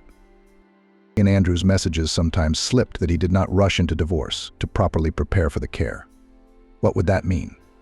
The spouse was clearly up to something, and Kira wanted to find out what it was about. As far as her relationship with her spouse was concerned, nothing much had changed since Kira had found out about Kate. Faking ignorance was easy. Kira and Andrew had hardly spoken to each other for a long time. Hey, how's it going? How are the kids? That's all they talked about. And that's the life they've had for a long time. Why didn't Kira realize this before? Perhaps she was too busy with her daughter and immersed in her own worries and plans. Kira, of course, didn't tell Maggie about her son's life. She still came over occasionally to play with her granddaughter. There were times when Kira took Susan to her grandmother's house to run errands. But the relationship between mother-in-law and daughter-in-law never became warm and frank. Over the years, Kira had trusted Maggie completely in everything concerning the baby. Perhaps it was the only person with whom the woman could leave her daughter with a light heart. But otherwise, over the years, Maggie and Kira had remained, in general, strangers to each other. No, of course, Kira couldn't tell Maggie about Andrew, though she wanted to share it with someone. Why worry the older woman? Of course, she'd be upset to hear about her son's behavior. Will be worried it will negatively affect her health. Of course, the mother-in-law will still find out about the divorce, which of course will have to go to. Even if Andrew had not planned this procedure, Kira herself would have organized it. Because how to live with a traitor? That's how she now perceived her spouse. Well, you fell in love with someone else, say it directly. Why lie, lurk, make cunning plans, thought Kira. Andrew had not even once pulled Kate back when she insulted Kira in her messages. She called her old lady and fat and stupid selkie. Andrew at best ignored these unflattering remarks, at worst replied with approving emoticons. It was offensive. But Kira was much more interested in the vague promises of the spouse to divorce as soon as everything will be solved financially. The spouse was preparing something, some kind of scam, according to the results of which Kira was to be left with nothing. The man did not write about it directly. It is understandable correspondence with the mistress had a completely different character, was light, humorous, in some places passionate. But by some words and hints Kira understood that Andrew was up to something. But how would she know what surprise to expect? Surely the details of the plan Andrew and his mistress discuss when they meet. Kira, understandably, felt hard about the whole situation. The pain of betrayal, the uncertain future, the suspended state. And there was no one to share it with. If her mother were alive, how much easier would this misfortune have been to bear? Kira slept badly, nervous. She turned pale and shriveled. She became irritable, withdrawn. Her physical condition even worsened, with headaches. One morning when Kira was feeding her daughter breakfast, her mother-in-law called. "Are you home now?" Maggie inquired. "Yes," Kira replied, deftly slicing bananas, pouring porridge, serving nuts. "Andrew is already at work and my daughter and I are home." "Great, I'll be right over." Kira cheered. "That's great. So her mother-in-law would babysit Emily. She'll go to the doctor herself in the meantime. Her head was hurting too much. Have them prescribe some pills. I can't take it anymore." Maggie showed up, as usual, with a present for the great, a beautiful doll in a big pink box. The girl threw herself on her grandmother's neck. No, not because of the toy, of course. It was just that there was some special bond between Maggie and Emily. It seemed that grandmother and granddaughter understood each other without words. Something similar Kira had observed before with her sons. Maggie was a wonderful grandmother to all her children, sensitive, caring, attentive. It was surprising, considering her bossy, somewhat cold nature. Surprising, but wonderful. It's so nice to know that your children are so loved by someone other than you. Good morning, Kira smiled at her mother-in-law. It's so good to have you here. Emily has missed you already. I'm actually the one who came to see you today. The smile directed at her granddaughter slid off the older woman's face. She stared at her daughter-in-law absent-mindedly. Kira immediately tensed, sensing that this was going to be about something serious. Go into the living room and watch cartoons, Kira turned to her daughter. Okay. Here was a rather dire situation for Kira. It seems that Maggie's mother-in-law guesses or knows about Andrew's infidelity. Maggie is clearly concerned about this and wants to talk to Kira straight, perhaps to caution her or give her advice based on her life experience. This is certainly a painful conversation for Kira to have. She's already suffering from her husband's betrayal, and now her mother-in-law is broaching the subject. On the one hand, Maggie's support can be very valuable in such a situation. But on the other, Kira, perhaps, will be even harder to realize that what happened has become the property of relatives. Overall, the conversation promises to be very emotional and challenging for both women. It is important for Maggie to approach this sensitive topic with sensitivity and understanding, not blaming, but trying to support Kira. And Kira will need to gain strength and patience to listen to her mother-in-law and perhaps make some difficult decisions after their conversation. The situation is far from ideal, but at least Kira has someone close to her who cares. Age was coming to an end as well. Kira didn't see any candidates around her for the role of a father for the future child. That's why she went to the resort that summer, to fulfill her longtime dream. I lied to Andrew about having an affair at the resort to get pregnant, Maggie said. He wasn't the only one who thought so, by the way. I announced to everyone that my pregnancy was a conscious move, but it wasn't. Kira was silently catching every word. She'd never heard such candor from Maggie before. I was about 35 at the time, a young woman by today's standards, with everything ahead of me. Back then, I was considered an old maid. All the time to become a mother and a wife had passed. The train had left. Maggie continued. She wasn't too worried about it. Maggie was fully devoted to her work. She had a responsible position, and she was always busy. The woman liked to realize that she was such an important, indispensable person at the airport. She was respected, listened to, and even feared. Sometimes she wanted to have a child, but sometimes there were regrets that there probably wouldn't be a child. Maggie wasn't too upset, though. She herself had grown up in an orphanage. She had seen so many unhappy fates and wasn't 100% sure she could be a good mother and make her baby happy. That summer she was sent on a trip to the sea from the airport. Maggie could afford to buy the tickets herself, but the union honored her as Employee of the Year. It's nice to be recognized. The resort was wonderful. Comfortable room next to the sea. In 5 minutes walk, a wonderful dining room. And there, in this sanatorium, Maggie met Andrew's future father. It was a so-called business traveler, a young guy about 10 years younger than Maggie herself. He came from some northern town on work. It was Helia's first time at sea, and he looked a little confused at first. It even looked nice. Maggie first noticed him in the dining room. The young man immediately caught her attention. He was good, really good looking, this Helia. Hair the color of ripe wheat, bright blue eyes. Those eyes ended up playing a key role in Maggie's fate. He had amazing eyes. I guess they made me fall in love with him like a girl, Maggie said. I don't think I'd ever seen anything like them before, not even when I was young. Bottomless, bright blue, attentive. Andrew inherited them, and so did Max and Vince. Wow! Helia has no idea he has a son and grandchildren, and that they have his eyes. Maggie was now looking everywhere with her eyes for a cute guy. At first she didn't understand why she was doing it. But the guy was very young. I bet he'd have a lot of admirers soon. Young, pretty young things just like him. And so it was. For several days Maggie watched from afar as Helia returned to the sanitarium with one and another beauty. All of them were like a selection, slim, tanned, smiling. Helia himself smiled a lot. He had a wonderful smile. From it on his cheeks appeared charming dimples. One day the young handsome man himself approached Maggie. Helia confessed to me that he has been watching me for a long time. He's incredibly attracted to me, she said. It was unexpected to hear that. A young, handsome guy, whom I had been admiring from afar for about a week, but was giving me compliments that made my head spin. I was desperately jealous of all those young beauties with whom he appeared in the sanatorium. And he, it turns out, at the same time dreamed of me and did not dare to approach, afraid of rejection. He said I looked beautiful and inaccessible. Maggie and Helia began a stormy resort romance. They took many walks in the neighborhood, swam at night in the sea, laughed. Maggie felt 10 or 15 years younger around him. I don't think I've ever laughed so much even in my youth, she recalled. It was a wonderful week. I fell in love, I just lost my head, which I don't usually do, Maggie said. It was so unlike me.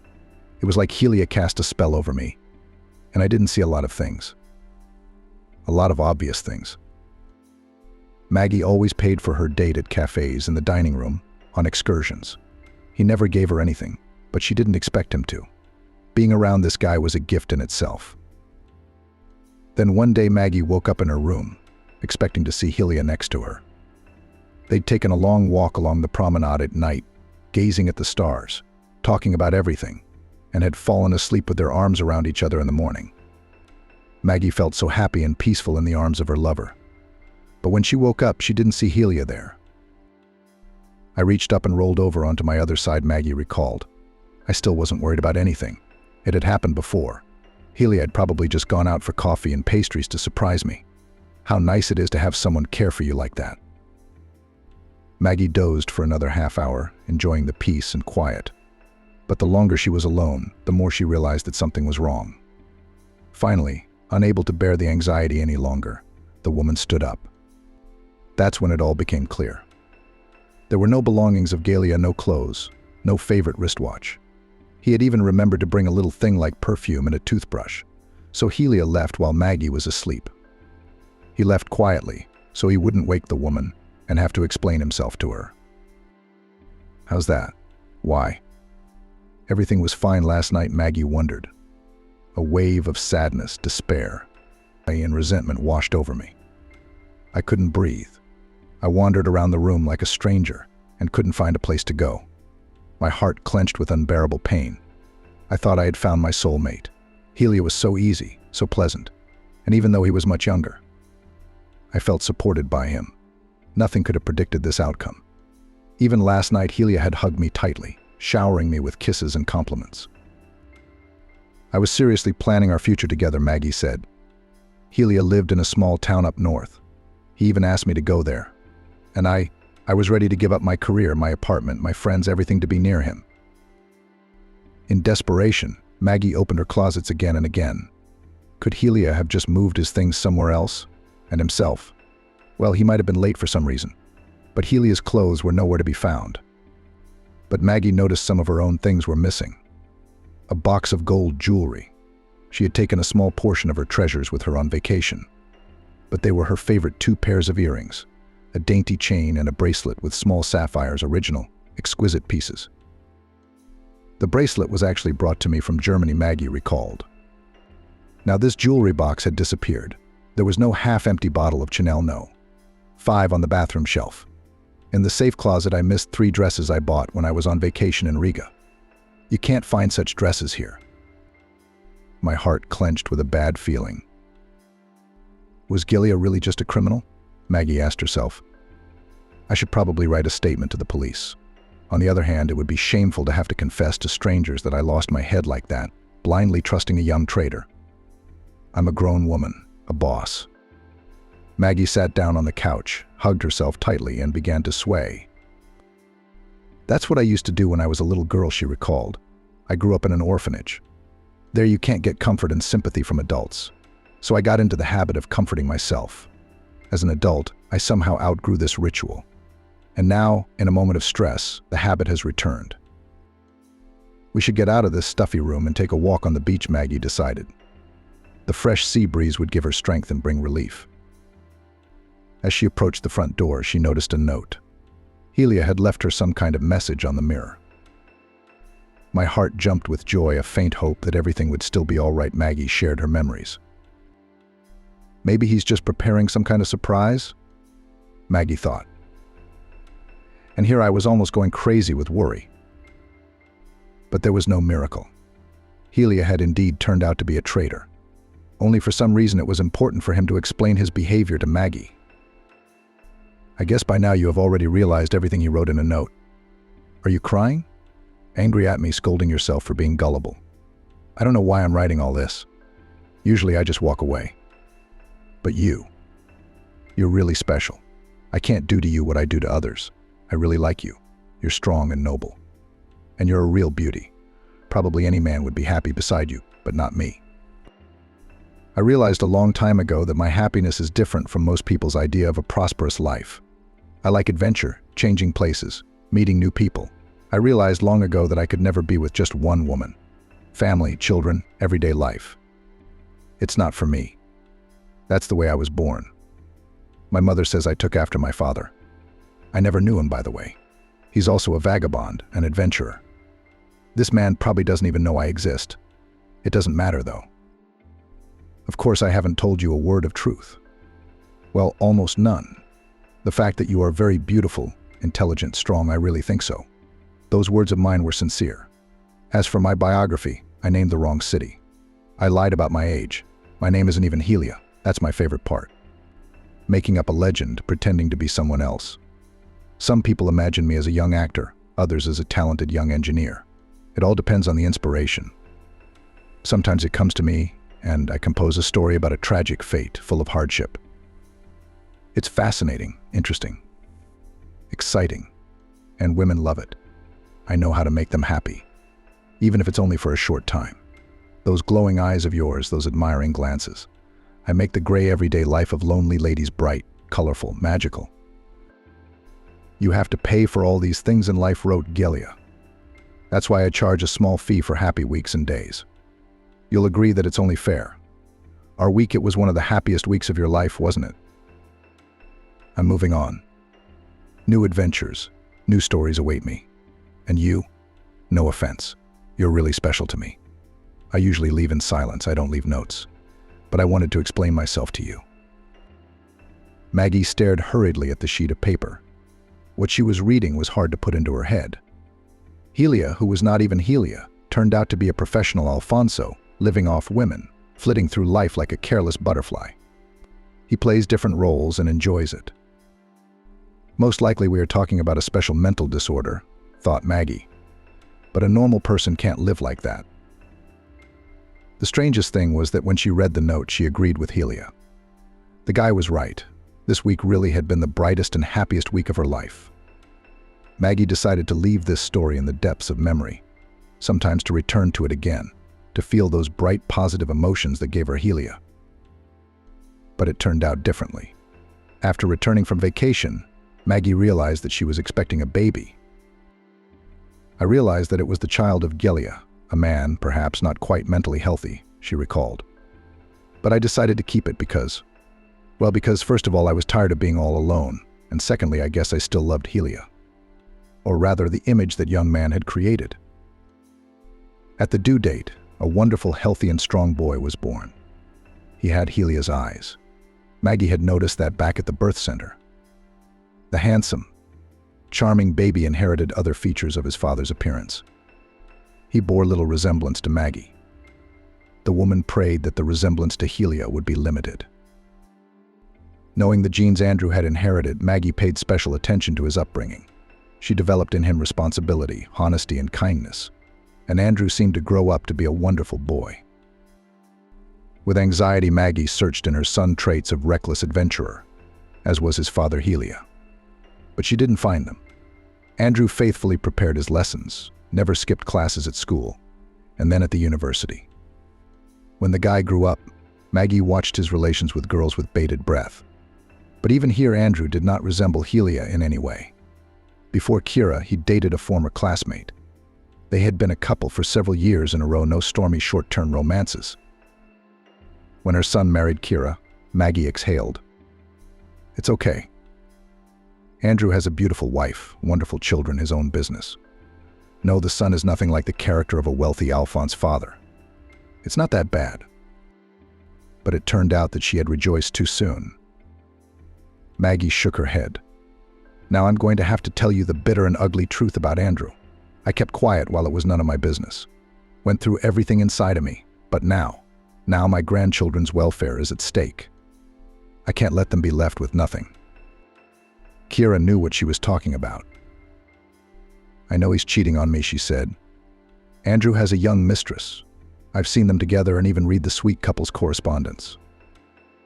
Maggie's eyebrows rose in surprise. And why didn't you scandalize him? How did you even get over it? I'm just confused, Kira admitted. The opportunity to discuss the situation with someone made her feel better. Yeah, it's Andrew's mom, but I felt like she was totally on my side. I see. Maggie nodded. Anybody would be confused. So you know about this, Kate? Kira nodded, then asked, but how did you know about it? Andrew told me, Maggie said. He said he'd been unhappily married for a long time. That you, as a wife, do not pay attention to him. You've lost yourself in the children and the house, become uninteresting and indifferent. The usual male excuses. It was painful for Maggie to realize that the son, the only child, in whom so much invested, apparently still inherited the genes of his father. Even if not immediately, they had taken over. Kira could barely hold back her tears. But maybe he's right. I've been really busy with the kids in the house. Maybe Andrew really did miss my attention. I wish we'd talked about it in time. He's wrong. Maggie was adamant. There's more to it than that. Sometimes the feeling goes away. It happens and it's normal. But this is different. Andrew's lying to you, hiding, and that's the worst part. He and Kate are going to leave you with nothing. You and the kids. How? Kira gasped. She was used to the idea of Andrew cheating on her. And here was a new shock. It seemed to her that her husband adored children and would do everything to provide them with a happy future. And now this. Although these hints that he's preparing for divorce. They have a plan. Maggie shook her head sadly. When I heard it, I wanted to give up both the plan and my son. But then I decided to keep my emotions to myself. If I don't agree, they'll come up with something else. Now, girl, listen to me carefully. Andrew felt like a happy man. He achieved a lot in life, built a whole mini empire, organized a network of stores of sanitary ware. The man had a right to be proud of himself. His family life up to now, everything suited him: a beautiful wife, wonderful children, well-adjusted life. It was a kind of quest to get funds for the family, buy a new car, change the apartment to a large house. And then these tasks somehow ceased to fascinate and bring joy. It became too easy. Andrew no longer needed money. They were enough for new acquisitions and for traveling and for children's education. The man was suddenly bored. And then just at this very moment in his life appeared Kate, young and energetic, who loves adventure and adventure. She worked as a sales clerk in one of his stores. One evening, Andrew stopped by one of his stores to talk to the accountant, but she was no longer there. But behind the counter stood a new saleswoman, incredibly beautiful Kate. She was openly flirting with her boss.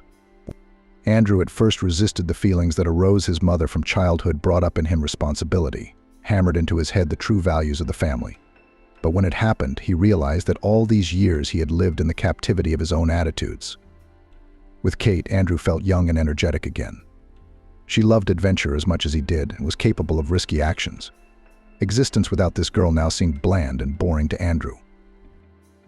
So it went on for several years. Feelings did not subside, but only flared up with renewed vigor. Andrew literally went crazy about his young, beautiful mistress. He did not want to part with her for a moment. But every night he had to return to Kira, and the atmosphere of the house, once warm and cozy, was now weighing on him. Andrew felt like he was in prison. His lovers were talking more and more about how he needed to divorce Kira. It was a done deal. True, both of them didn't want half of the property to go to his lawful wife. She didn't work, did she? Kate resented her. She was sitting at home, relaxing, watching soap operas, and you worked. All property should belong to you and only you. That's true, Andrew sighed. But the law is the law. Kira will be given half of the jointly acquired property. But isn't there a loophole? You can hire a good lawyer, Kate insisted. Let him figure something out. And one day there was. It was simple and complicated at the same time. It was suggested by a lawyer who was familiar with such matters. I have already had such cases in practice, he said. You need to sign over all the property to a person you trust, said the man in a stylish suit. And your wife should trust him too. Maybe a close friend or relative. My clients explain this to spouses to preserve assets in case of business problems. Everyone has their own version. After that, you can initiate divorce proceedings. There's no property, nothing to divide. And the trustee, after everything, just rewrites houses, apartments, cars on the already divorced spouse, that is, on you. That's it. Andrew thought for a long time. After this conversation, he had only one candidate for the role of such a proxy as mother. Kira would easily agree to sign over all the property to her. She trusts her mother-in-law, but how to come to her mother with such a request? After all, you'd have to confess everything to her. Still, there was no other way out, and Andrew decided to have a serious conversation. He realized that his mother would not be delighted with the situation. But she's his mom. She will definitely support her son, help. It was a pity to give Kira half of what he earned, especially since Kate is right, the wife did not work, lived a quiet and relaxed life. What right does she have to all this? Maggie listened to her son in silence without interrupting. As always, she looked unperturbed and somewhat detached. The only thing that betrayed her anxiety was her fingers, which were relentlessly running over the long sleeve of her sweater. Have you made up your mind? Maggie asked when her son had finished. Yes, he nodded. Don't you feel sorry for Kira? I've fallen out of love with her. She's obviously indifferent to me. So now we have to suffer together for the rest of our lives. And what about the property? She hasn't invested a penny in the house or anything else. So it's all fair. I was the only one who worked. She was the one who provided for me. And she raised your kids, Maggie reminded me. Thanks to Kira, you could think of nothing else but growing the business. She always took care of the rest. And remember, at first Kira helped you a lot. Doing those reports at night, making estimates, Maggie said. And then you had a staff of accountants.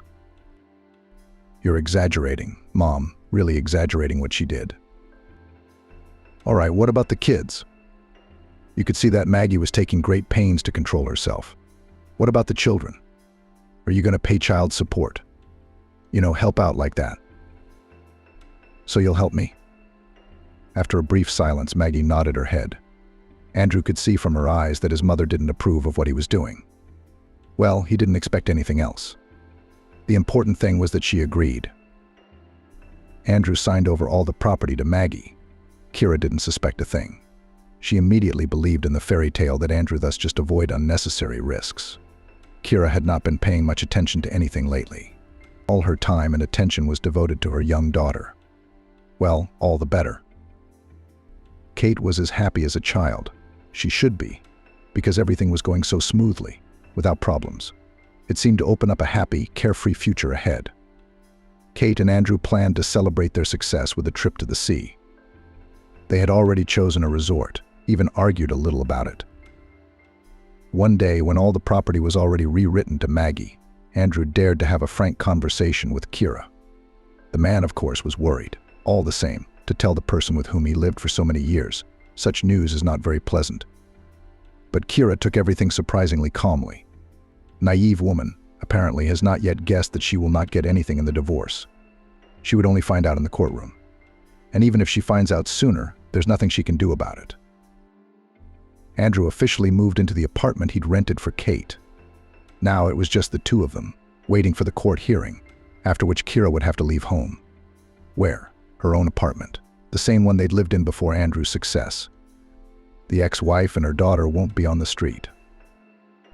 And the boys, they're already in another city. Young men on their own. You don't have to worry about them at all, Andrew said. And so finally the day had come. Andrew and Kate had waited so long for this date. Today, at last, everything will be over.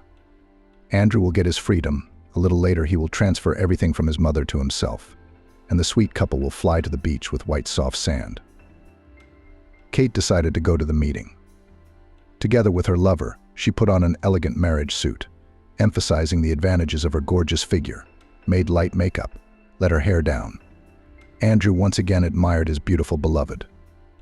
Yes, she looked like a supermodel from the cover of a magazine. In his youth, Andrew had never dreamed of such girls. And here he was, a stunning beauty was in love with him. Being in the conference room, Andrew immediately noticed Kira. She looked surprisingly calm and dignified. For some reason, Maggie was sitting next to her. She was wearing a suit that she had worn as an airport employee on particularly important days when she needed luck. His mother's presence confused Andrew. He was worried, why was she here? She's sitting next to Kira. She's here to support her sister-in-law. Odd, given their plan. Kate tensed at the sight of her future mother-in-law, too. She'd taken a dislike to Maggie beforehand. Realized the older woman wasn't thrilled that a young rival had broken up her son's tight-knit family. So what? What did her opinion matter? Absolutely nothing. Maggie greeted her son and his companion with a nod of her head. Kira, on the other hand, said hello loud and friendly, even smiled. The hearing began. The judge read the divorce decree, determined the place of residence of the minor daughter with her mother, and announced the amount of alimony, which should now be paid monthly on Emily Andrew. And then it came to the most important thing of all: property. Since you do not have any common property, you have nothing to divide, the judge concluded the speech. Yes, the marital apartment will remain for her. But that's not all, Maggie reminded her. It's all about the divorce case, the judge looked at her reproachfully. As for your gift, it's not a subject for discussion in court. What gift? Andrew jumped up, his heart clenched with misgivings. Kate, sitting next to him, smiled happily. She did not suspect anything yet. The deed of gift I made to Kira, Maggie replied, looking pointedly at her son. To Kira and the grandchildren. What did you think? I'm going to leave them on the street with nothing, so that you can live happily ever after, and they'll all live in a cramped apartment. Andrew's eyes went blurry.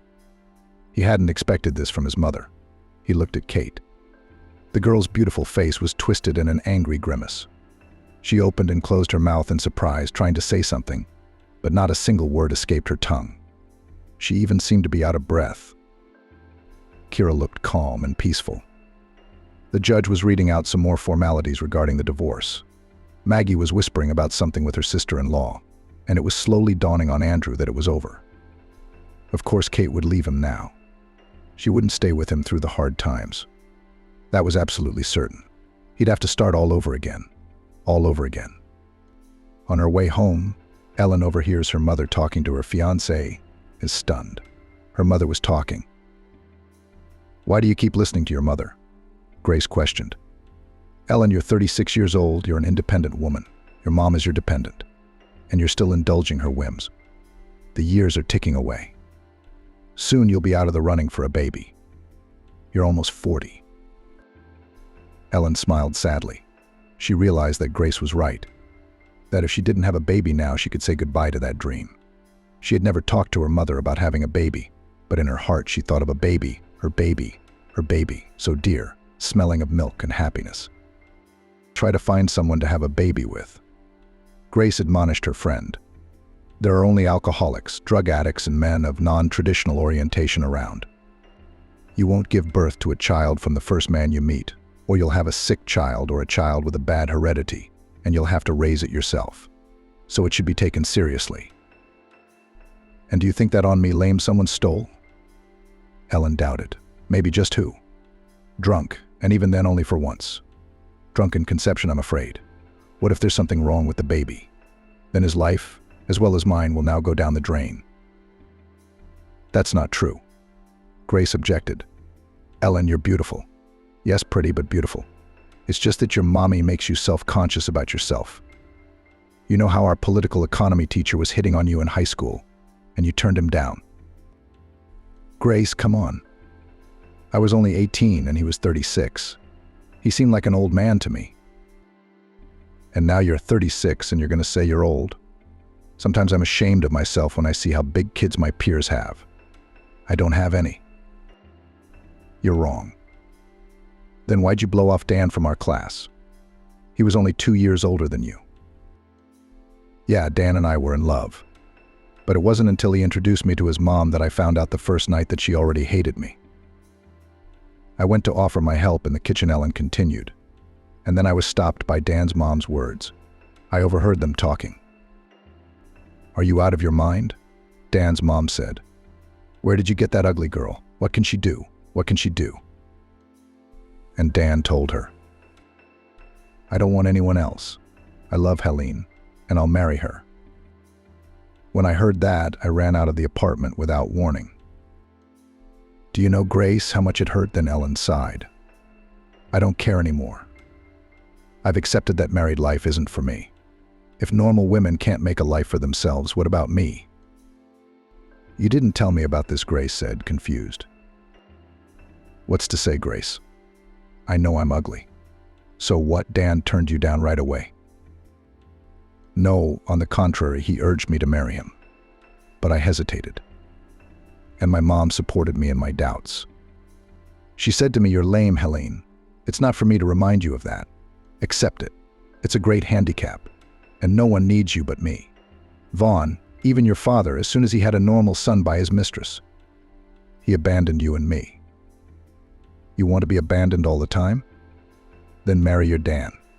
And you don't want to be abandoned? Live with me, I'll never leave you, I won't betray you. You're a fool, Ellen. Grace concluded.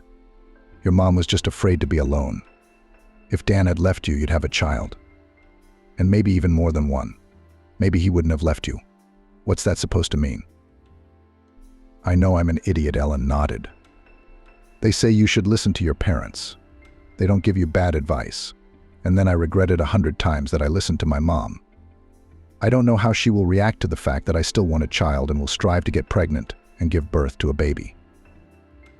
Only if she's against it this time. I won't listen to her, Ellen said firmly. Are you out of your mind? Ellen's mother, Lexi, was outraged.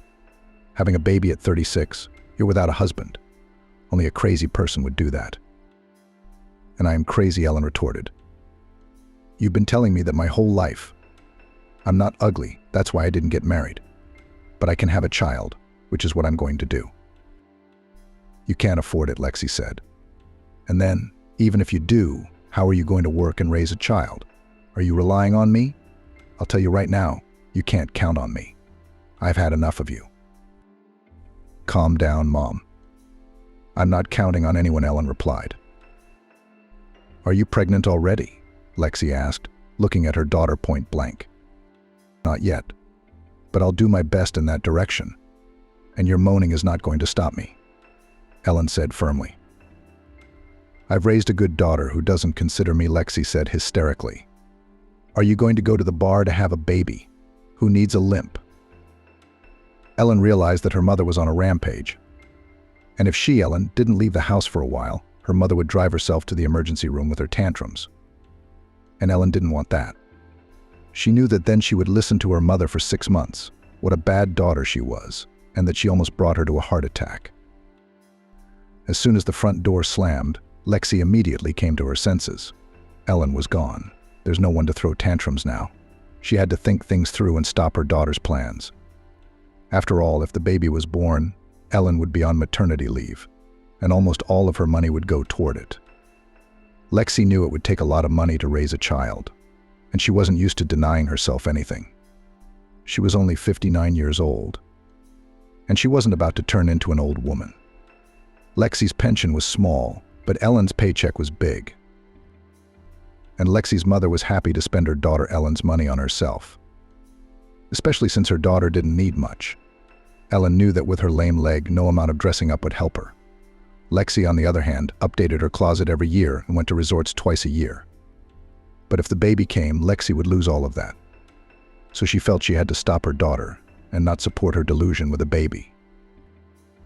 A baby will destroy my whole personal life, Lexi thought. And I've already been deprived of it. I'm not going to let this baby come into the world. Ruin my life. Going to Grace, Ellen's friend, was not something Lexi wanted to do. She tried to see Grace on neutral territory to avoid interfering with Grace's family life. Now it was evening, and Grace was with her family. Plus, Ellen wasn't going to be home tonight. She knew that if she came home, her mother would throw an all-night tantrum. Ellen decided to call her paternal brother Alex, who she had been friends with since childhood, something her mother hated. Lexi hated Alex with a fierce hatred, believing that he was the reason her father had left the family. At first, Ellen thought so too, but as she grew up, she began to realize that her father couldn't stand her mother's selfish nature, around which the whole world should revolve. "Hi, Alex. Are you alone tonight, or are you waiting for someone?" Ellen asked. Alex was 7 years younger than Ellen. He had his own choker, which he was paying off on the mortgage, but he wasn't married and was quite independent. "Hi, sis. Who should I wait for but you?" Alex answered. "Don't pretend. The girls must not leave the apartment.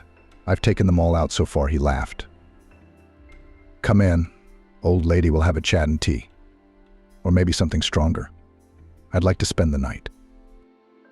"Will you take your sister in?" Ellen asked. "Where am I going to go? You can't choose your relatives," joked Alex. "Buy some bread on the way." "Good, I bought it. I'm waiting for you," Christian answered with a smile. "Are you and Lexi on the outs, as usual?" "Exactly," Ellen sighed. "But as you said yourself, you can't choose your relatives.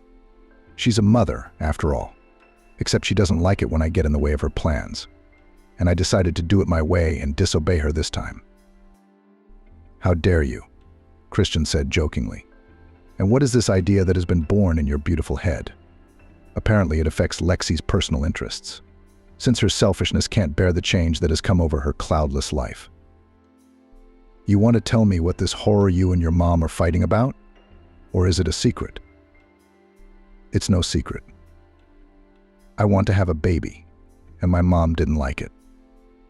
And I know why. I'm not a girl anymore. I know what's going on." "That's news, sister," Christian smiled. "Is the baby already conceived?" "No," Helen answered sadly. "And this is probably the hardest part of my plan for the baby. I don't know how to attract men. I haven't been trained in this skill since I was a teenager. And from that age I was told that nobody needs me with my limp. I agree. I don't want a romantic relationship. But I just want to have a baby. Do you know how much I'd love him? With all my heart. I love him now. I don't know if I'm going to have my baby or not." "Don't worry, sister, you'll have your baby, because you'll be a good mother. It's all good. The only question is, who are you going to have a baby with? Help me with that, please." "You're really something, old woman." Christian laughed.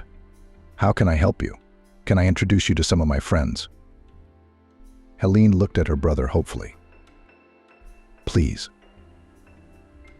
"And what will you say to them?" "There's my sister." "Help me conceive a child," Ellen begged her brother. "You don't have to tell them anything. I'll try to have a relationship with one of them. If I can make it work, and the potential father of the baby won't even know he's having a child. You know me, Christian. I'm a man of my word." None of this pleased Christian, and he felt uncomfortable. But Ellen looked at him so hopeful that he couldn't refuse her. "All right," he said reluctantly. "I'll introduce you, and then you can deal with it yourself." "You're back," Lexi said angrily to her daughter. "She doesn't sleep at home. She's on the prowl for a substitute father. I never thought I'd live to see such shame." Ellen remained silent. She wasn't going to keep talking to her mother. She knew if she answered, Lexi would make a scene that would ruin her mood for the day, and she still had to work today. Tomorrow was Saturday, 2 days off. And Ellen didn't know where to escape her mother's wrath for those days. Right now she wished she'd bought a mortgage and stayed living with Lexi, who was drinking her blood one drop at a time. Ellen couldn't imagine living with her mother in the same apartment when the baby came. At least at work, she was taking a break from her. And with the baby coming, close contact was unavoidable. Ellen hadn't left work yet when Christian called her. "Hi. So, old lady, get your battle colors ready and come to my place tonight. The groomsmen will be there at 8 p.m., so I'm waiting." "I don't want any groomsmen," Ellen said sadly. "I only want a child." "Well, that's for you to figure out among yourselves who needs who and for what. My business is the side. I only play the role of matchmaker. Ellen, I hope you're not going to break me up with my friends by trying to get help. I'm a delicate man, Ellen assured him. I'm not going to be pushy. If it works, it works. And if it doesn't, well, that's just the way it is. But we have to start somewhere. All right, I'll wait for you, Christian nodded. Ellen decided not to go home. She decided to come to her brother's house a little early, sit down at the table and not get up until she left, so that the guys would not immediately see her peculiarity and would not be repulsed by her straightforwardness. Ellen knew she was an interesting conversationalist and decided to use that very trump card first. In her position, one must proceed with caution. She knew that even without makeup she was pretty and even looked younger without makeup. So she only brushed her long red hair and applied gloss to her lips, which she did in vain. After all, while she was getting there, she bit off all the gloss from excitement. Here, let's set the table real quick, Ellen set a bag of food in the kitchen. Wow, what delicious things. Christian admired, pulling out the gastronomic delights. Under these conditions, I'm ready to bring you a beau every day. Every day won't work, Helene said seriously. If it doesn't work out today, I'll close this door and think about how to realize my dream. I hope they don't know I'm limping. No, they don't. Come on, I'm kidding. You know I'm always here for you, sis. Before he could say anything, the doorbell rang. Christian ran to open it, and Ellen remained seated at the table, hiding her foot under the table. Two of Christian's friends, one of whom introduced himself as Emmet and the other as Carl, walked into the kitchen where Helene, blushing with excitement, was sitting. Ellen, smiling, introduced herself. Ellen, the sister of that wonderful talker. And immediately, to dot all the I's, she added, "Why didn't you introduce us to your sister before?" Emmet said, smiling broadly. "You are selfish and greedy. You were afraid that they would steal Ellen from you." Everyone laughed at Emmet's jokes and supported the feast with noise and friendship. Emmet was more active towards Helen than Carl, but the pressure and youth of these boys scared her away. She looked at them and saw them as her brother Christian, and she did not see them as the father of her child.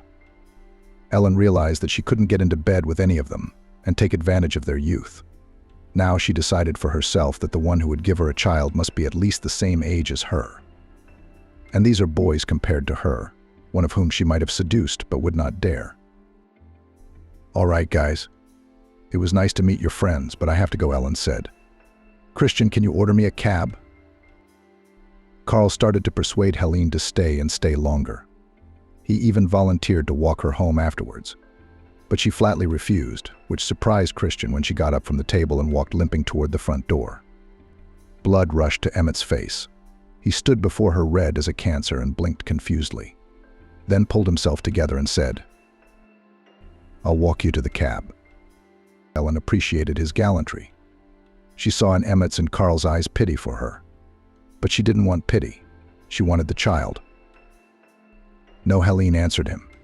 "Christian will take me. Forgive me for this adventure," Helene said sadly as they rode down the elevator. "Good friends you have. I never doubted you had such friends. You're the best brother I've ever had."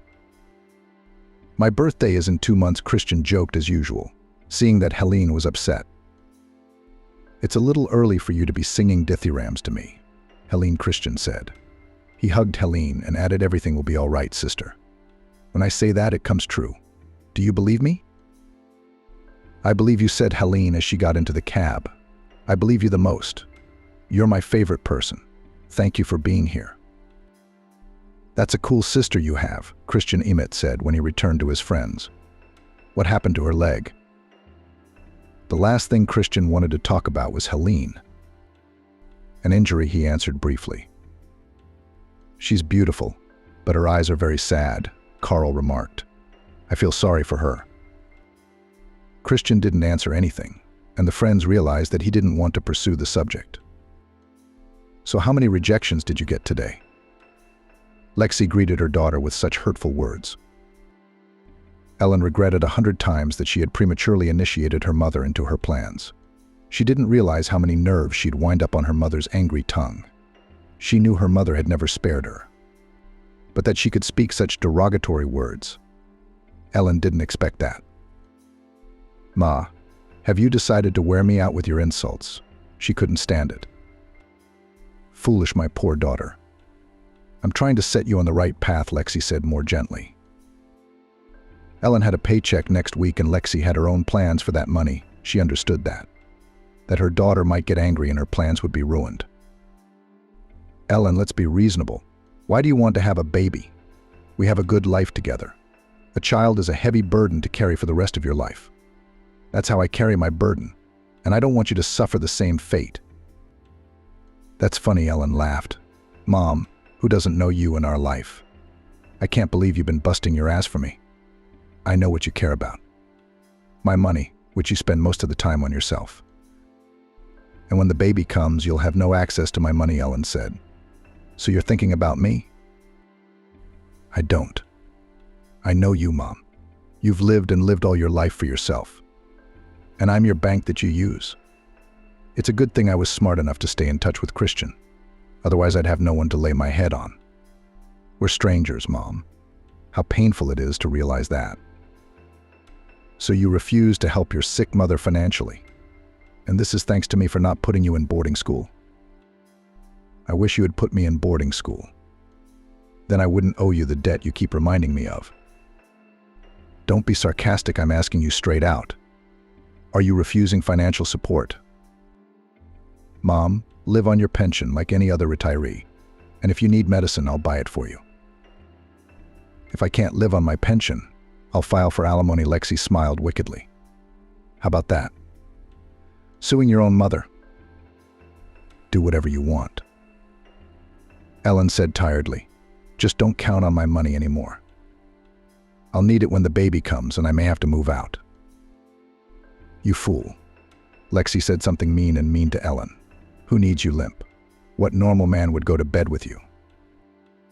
Ellen went into the bathroom, closed the door behind her, and turned on the water so the noise would drown out her mother's words, and she couldn't hear the curses she was sending her. Leaning over the sink, Ellen stared at her reflection. A tired woman, bruises under her eyes, the corners of her lips drooping, a haggard look in her eyes. Hello, Scarecrow, she said to herself, and the mother is not so wrong. Who needs a lame, damaged old maid? There was an unusual silence in the apartment, and it strained no less, perhaps even more than the scandals with her mother. From her mother's behavior, Ellen realized that after her violent remarks, she was silent. At Ellen's appeals, Lexi kept silent, pressed her lips together and looked away, making it clear that she was ignoring her daughter. How long this would continue was unknown. Ellen was nervous, and she no longer had any energy or thoughts about how she would meet the potential father of the child. Maybe that's what the mother was counting on, she thought. Couldn't break me with words, so she found a more effective way. Yes, with this mood, it's not just thinking about a child you don't want to live. No, contact with the mother must be limited. We have to rent a place and leave her. Otherwise, she will bring me and herself to the unknown, decided Ellen. She was interrupted from her thoughts about renting an apartment by a phone call. Hi, why haven't you called? Grace's friend asked. Hello, Grace. I've been fighting with my mom and I haven't had time to call. I didn't want to ruin your mood with my problems. That's my life right now. I could hang myself. My mom's been doing so much, I've decided to get my own place. I can't take it anymore. You should have gotten away from her a long time ago, Grace said. Maybe you could have had a baby and gotten married. You made the right decision, Ellen. Otherwise, you'll be a servant to your mother for the rest of her life. And your mommy's temper might make you lonely faster. Selfish women like her live a long time. You need help finding an apartment? No, I don't. I'm good. How's the baby making going? It's not going anywhere. I tried to meet a couple friends for that. Yeah, I didn't have the guts. Couldn't connect with the guys. When I think about it, no, it's not for me. I see, Grace said. Listen, Ellen, why don't you try IVF? You can get embryos implanted and there's no need to look for them. Not that, Grace. What if all the embryos survive and I have to choose which one to keep? No and no. And then I want to go through all the stages of motherhood from beginning to end, Ellen said. I want to see the eyes of the father of my child. Why do you want to see his eyes? Grace was surprised. As far as I know, the baby needs another organ to conceive. Maybe you won't understand me, but in his eyes I want to see what kind of man he is. The father of my child should at least be kind. Ellen, you'll never get pregnant for the rest of your life. And then why do you need his kindness if you're going to raise a child without his input? Then I can't explain. I can't yet, Ellen answered. Not until I take the job, I suppose. You're not pregnant? Grace asked. I have a plan. My doggie's birthday is next Thursday, but the party's on Saturday. So I'll tell Timmy to invite a couple or 3 kind-eyed men, preferably single, so that you won't be bored and lonely. How does that sound? That's a great idea. Why single men? I don't think that's really relevant here. You're not going to get married, and you're not going to hold men responsible. Not married ones, or married ones might scratch your eyes out and you wouldn't be able to see the goodness in the eyes of the one you choose, Grace laughed. I guess you're right, friend. Ellen laughed. That's why I love you. Grace, you can get a man out of any situation. At least I can laugh with you, because I've forgotten how to do it with my mother. Okay, no need to thank me, Grace said. I'm thinking we should make up a cover story. In case they ask why you're limping, there's got to be a mystery to your limp. You know how men love a mystery in a woman. No, I don't. I wasn't a mystery woman, Ellen replied. Let's stick to one legend, so we don't get confused. Well, let's say you were traveling with your fiancé in your car before the wedding, and some drunk made a collision of his Jeep with your car, suggested Grace. Your fiancé died on the spot, and you got a leg injury. You loved your fiancé so much that you never remarried. Imagine, every man would want such a mysterious, loyal woman. How's that for a story? A bloodier scenario, Ellen laughed. Well, if it helps, I agree. Just don't tell everyone this legend before the time, but only when absolutely necessary. Maybe we can do without legends. Done. Waiting for a special invitation to the party. Faithful bride Grace laughed. Bye, see you soon. Ellen was preparing thoroughly for Timmy's celebration. If she missed this chance, there would be no others. She bought a fancy new dress and shoes, even though she was going to hide her feet under the table. She made an appointment at the salon for a haircut and manicure. And all that preparation didn't escape Lexi's scrutinizing gaze. Going hunting, honey, Lexi said Friday. Make sure you don't miss. She didn't recognize her daughter Ellen had never been so meticulous about her appearance. And that was a bad sign for Lexi. Ellen remained silent at her mother's words. Then, to keep Lexi's mind occupied, she said, Just so you don't get so annoyed, Mom, I'm moving out on Sunday. It's about time we got our own place. Lexi's eyes darted around. Her mouth opened and closed, but she couldn't get a word out. Just drink some water and calm down, Ellen said. And let's not get into this. It's irrevocably settled. Lexi took a sip of water and sat back in her chair. Tears were streaming down her cheeks. The grooming had evaporated somewhere, and almost 60 years read on her face. In that moment, Ellen felt unbearably sorry for her mother. But she realized that if she gave in to pity, her hell with her mother would continue. Ellen, like her friend, arrived at Timmy's birthday party early.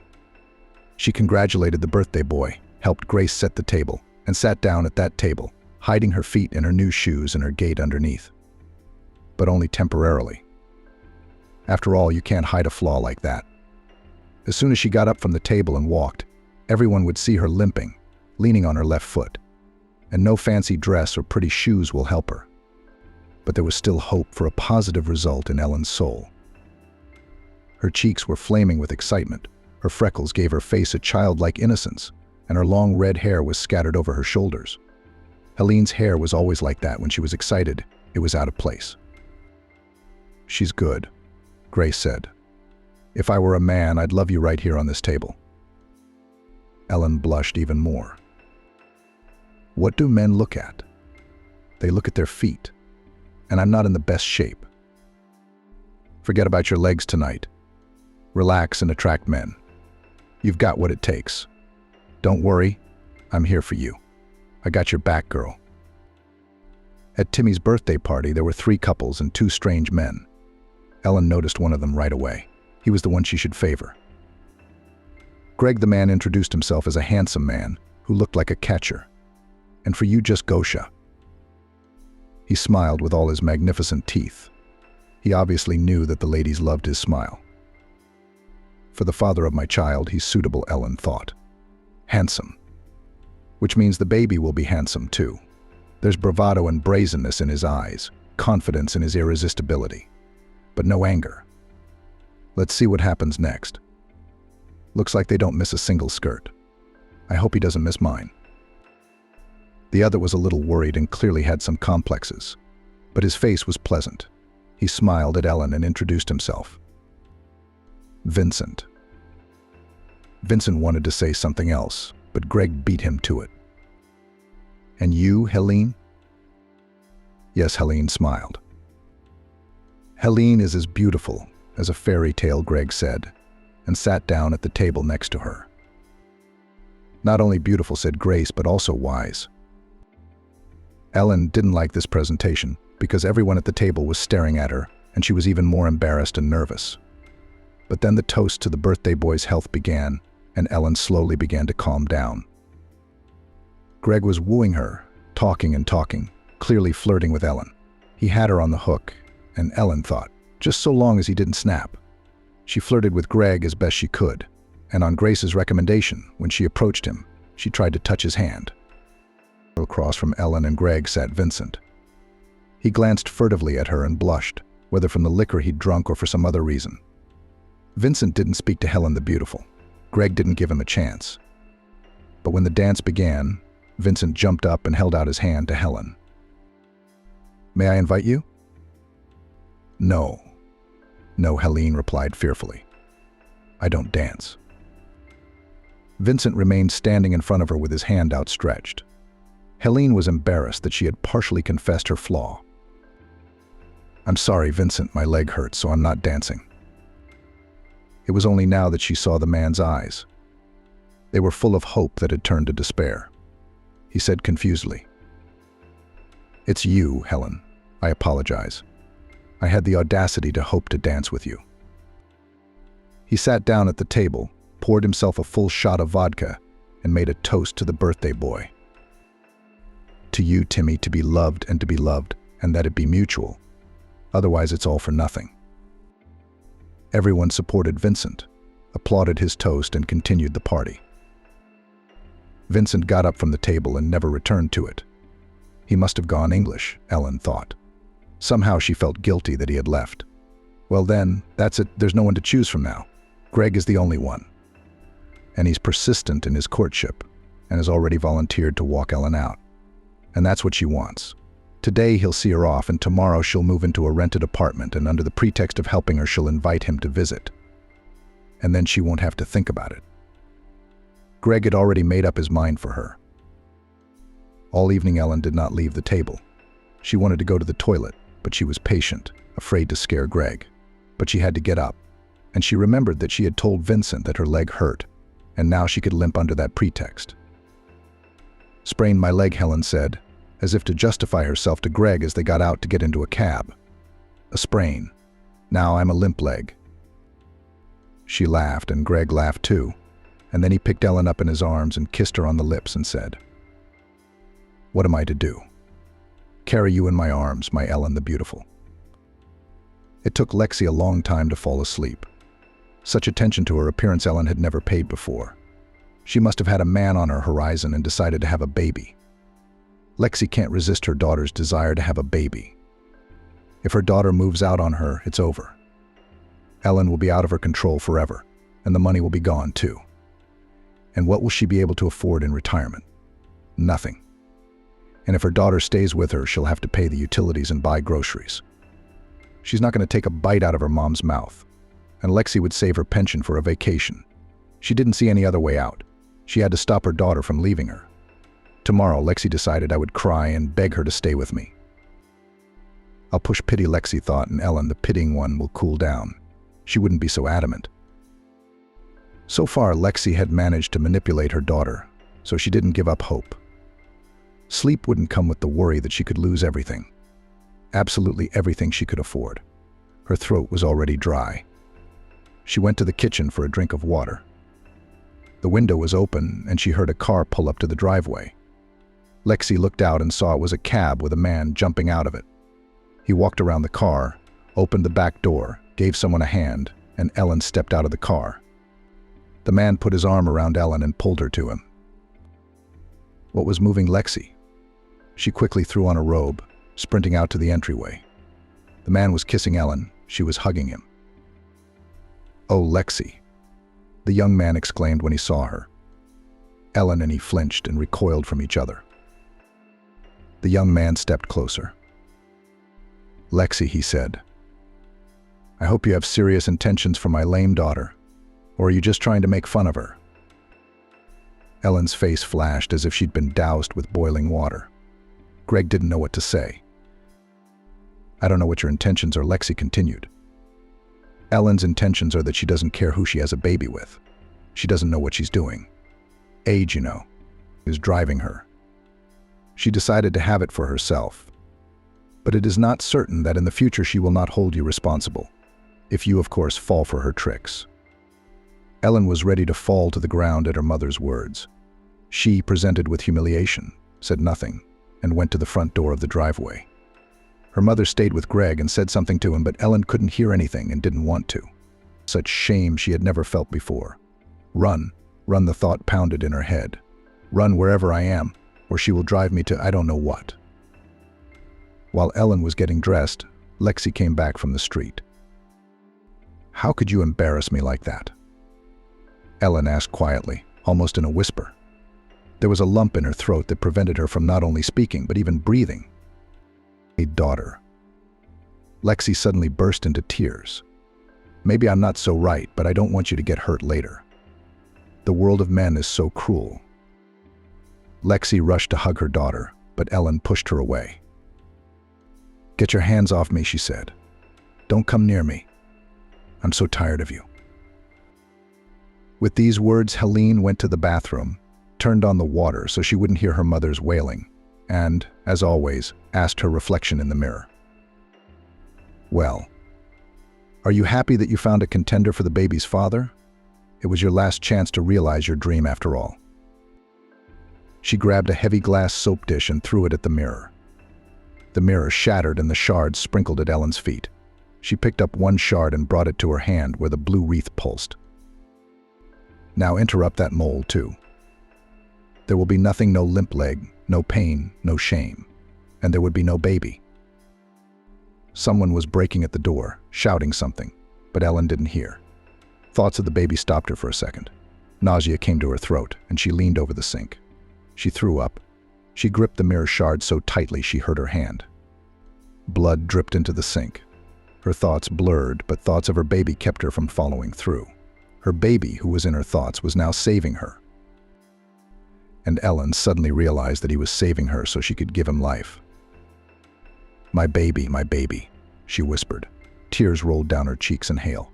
The tension eased. She opened the door and stepped out. The horror. Lexi gasped. "Who's going to buy a mirror now?" "No one," Ellen replied. Here's what happened next. Ellen went to her room and propped the door open with a bulky chair to keep her mother out. She had been packing since morning. By 9 o'clock a cab was to arrive, and that was it. Goodbye to the past life. Hello, new one, Ellen thought. For a fee, the cab driver helped her carry her things into the rented apartment. Then Katya called. "Well, tell me about it." She poured questions. "Did the bow fall for you like a boy? Even your legends did not need? How? His eyes are kind or not?" laughed friend. "Katya, I'm already in the new apartment I rented. Do you want to come to my place and celebrate the housewarming? I'll pick up a cake." "Vasya, don't talk to me like that. I don't care about your cake. What I'm interested in is, did our plan work? Why aren't you talking? Vasya, are you crying? Did he hurt you? I'll be right over, send me the new address."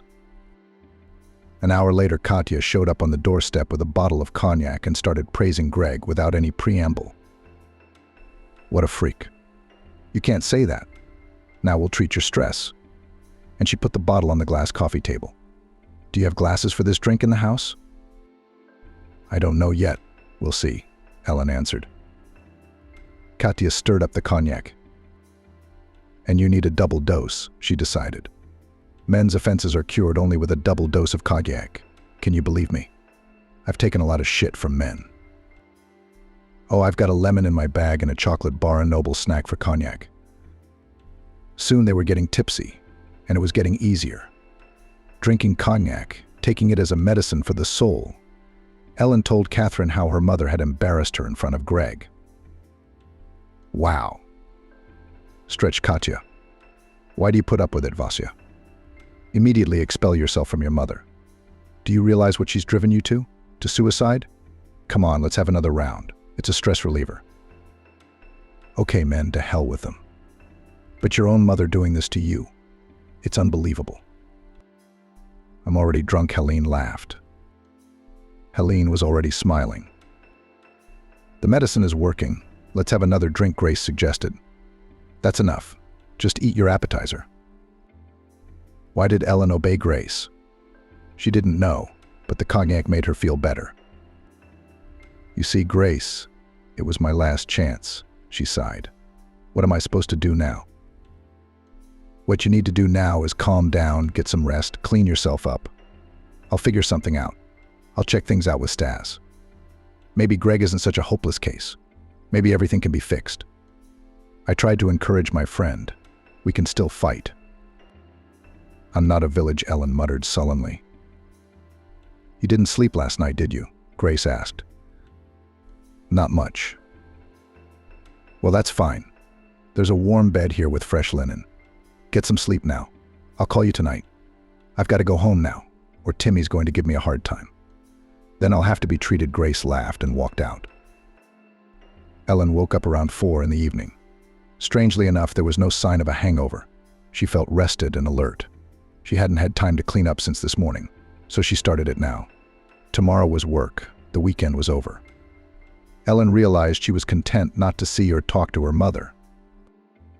She remembered that when Grace left, she'd put her phone on silent. As soon as she turned it on, it rang. Mom popped up on the screen. So many calls from her mother during the day that Ellen didn't even bother counting them. She pressed disconnect and blocked her mother from the phone. Not now, Ellen thought. I can't even hear her voice. Late that night, Grace called.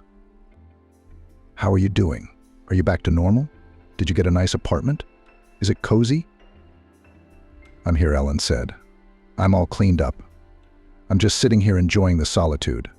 I've blocked my mom and somehow I don't feel guilty. Good for you. Take a break from each other and keep your toxic mom at a distance. Grace continued. Well, I'll tell you what, Ellen. Don't you relax at all. Get yourself some fancy clothes for your closet. Get some masks, some creams. Take care of yourself. You and I are on the path to cloudless love. We'll figure out what to do next. We women are the kind of people who don't just give up. You'll have a child, I'm telling you. I won't be me if we don't find you a man with kind eyes. Any other wishes, Helena the Beautiful? Grace laughed. No more, laughed Helen, except to come with me to the store and help me choose a closet. That would be my pleasure. I love shopping, even if it's not for myself. So, Ellen, are you ready to go to the beauty ball? Well, what ball? Ellen was surprised. Grace, couldn't you think of something more appropriate for me? What kind of ball would I go to with my legs? Wait, have you seen the movie Cinderella? What does that have to do with it? It does. So when I'm in a bad mood or depressed, I watch this fairy tale. By the way, I recommend it for self-esteem. It's exactly what all women should watch. I don't get it, Ellen said, confused. But look, Cinderella there all the time doing something, cooking. In short, working like a slave in the galleys. And her stepmother gives her so many tasks that she can't even go and look at the ball of her dreams from afar. What does her godmother tell her? Grace asked. What does she say?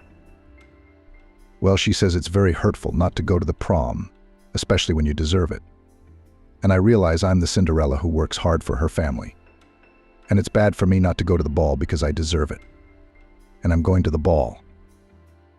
I've never noticed that about you, Ellen said doubtfully. Grace continued. Do you go to discos? No, my children already go to discos. And my ball is shopping or beauty salon. Those are my balls. That's where I feel like a princess, not a dirty Cinderella. Long story short, I'll meet you at 6 p.m. outside the Marion Mall. We're going to make a princess out of you. You ready? I'm ready, replied Ellen. Ellen and Grace walked around the mall from one store to another, and as they shopped, their mood improved. Satisfied with their purchases, they went to a cafe in the same center for coffee and sweets. I didn't want to upset you right away, and I'm not going to tell you exactly what Timmy and Greg said, Grace began, sipping her coffee. It's not going to work. It's a hopeless case. Your mother's done her best. Ellen, don't be discouraged. If it's a holiday on your street, it'll be a holiday on your street. I'm not despairing, Helen said. Even if Greg wanted to meet me, I do not know how I would look in his eyes. So Grace, relax. Relax. We're at a ball. The next night after going to the mall, Grace called. Here's the thing, Ellen. She began excitedly. She could hear that she was excited and eager to share the news. Hello to you too. Hello, Helene replied calmly. Oh, hello. There's such news. Grace continued. Tell me at once, are you standing or sitting? And without waiting for an answer, she began her fiery speech. If you're standing, you better sit down or you're gonna fall, girl. What else is there? Helene couldn't take it anymore. Speak already. Stop pouring water. You know who came to see me at work today? Grace, just tell me. What am I supposed to do with this riddle? Vincent came by, and he came for you. Ellen had a picture of Vincent standing in front of her with his hand out. What do you mean, for my sake? She asked, perplexed. That's what it might look like after editing. And the fact that he asked for your phone number means you shouldn't ignore strange calls, Grace continued. I don't know if he'll have the guts to call you tonight. He seems confused, probably shy or insecure. Well, just like you. I didn't want to give him your number at first. I thought I'd get it from you. Whether I could or not, he insisted, Grace said. I don't get it now, Ellen said. You just said he was shy or insecure, and suddenly he was pushing you. And he said to me as soon as I saw Ellen, I knew she was my woman. Please, Grace, help me. I have a lot to say to her, that's how he put it. Is it possible to say things like that? Ellen's cheeks flared as if she'd gotten too close to the flames. Her heart raced with excitement. Could a man really like her? And not just for one night. She didn't believe it, but she wanted to believe it. Why don't you say something, Helene? Or don't you like his eyes? Grace asked. Grace, I'm so confused right now, Ellen smiled to herself. His eyes are kind but sad. Can anyone really like me? You both have kind but sad eyes. Maybe that's why you need each other. Grace said thoughtfully. Listen to me, Ellen. He doesn't just like you. Do you hear me, Ellen? He said he's sure you're his woman. And that's a lot more than just liking you. Are you happy? I don't know yet, Helene answered. Don't scare this male away. At least use him as a donor. Does he know I have a limp? Helene suddenly realized. I'm sorry, friend, but I told him our legend, and I think he liked it. And he's not going to give up on you. On the contrary, he's even more interested in you. Ellen, I'll tell you something else. He knows what your mom told Greg. And you know what he said? That he's willing to grant you your wish, and he wants to take responsibility because he wants a baby too. This is what it might look like when it's edited. That's awful, Ellen said. How embarrassing. It's nothing to be ashamed of, said Grace confidently. He is ready to love you with all your faults and peculiarities. Love is out of the question now, said Ellen. How stupid you are, Helen. And I read you the wisdom. And this is the real love, without any conventions. When you're loved not for something, but against all odds. Of course, such love is rare, but I think you deserve it. That's it. No more arguments. Wait for the call, Grace said firmly. That's Grace. Neither hello nor goodbye, Ellen thought. But I'm so grateful to fate for my only friend. They'd been friends since they were students. Ellen with her complexes somehow fenced off friendships with her classmates, but Grace with her assertiveness was impossible to fence off. And Ellen was grateful for that. Vincent didn't call that day or the next. Helene had thought he'd analyzed everything after his conversation with Grace and decided not to contact her. But she was wrong. He did call. "Ellen, hello. It's Vincent. You probably don't remember me, do you?" "Hello, Vincent. I remember you. I'm sorry I didn't get to dance with you. I have a leg." "Don't make excuses, I know. It doesn't matter. I want to see you and have a lot to say to you. That's what matters. Do you want to come to my place?" Ellen has the courage to offer. "And we'll talk about whatever you want to talk about." "And I wanted to ask you out." "I'm tired," Helene admitted. She didn't want to beat around the bush. She wanted a baby. And then it's up to her. "I'm tired too. A lot of work. So I'm coming to you," Vincent decided. "Sure. I'll drop you the address," Helen agreed. "Are the flowers for me?" she asked hesitantly, clutching a bouquet of fragrant white peonies to her chest. "I'll give them to you often," Vincent promised. "This is what it might look like after editing." "If you let me, I will. Come in." "Vincent, do you want tea?" "I will. I have a lot to tell you, Ellen." "I've been thinking for a long time, so don't interrupt me," Vincent asked. "All right, if you say so," Helene agreed. "I know you want a baby, and I want it just as much as you do, so I'm ready." "Oh, that's not what I'm saying. Anyway, I want us to be together. And the baby is secondary." "No, of course. And the baby is secondary." "Well, I'm confused now," Vincent said, blushing. "Anyway, as soon as I saw you, I knew I wanted to live with you and grow old with you." "Is that a declaration of love? Or a marriage proposal?" "Really?" Ellen asked. "It's both, an explanation and a proposal," Vincent replied. "But we don't really know each other," said Helene. "We have our whole lives ahead of us. We'll find out. It was only when I saw you that I thought I had known you for a long time." "Let's not be in a hurry," Ellen asked. "I mean with marriage." "And the baby?" Vincent asked. "With the baby, we have to hurry," Helene said in a businesslike manner.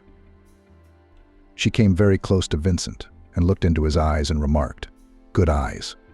She wished her child had such eyes. Vincent put his arms around her and whispered softly in her ear so that no one would hear. My Helen the beautiful."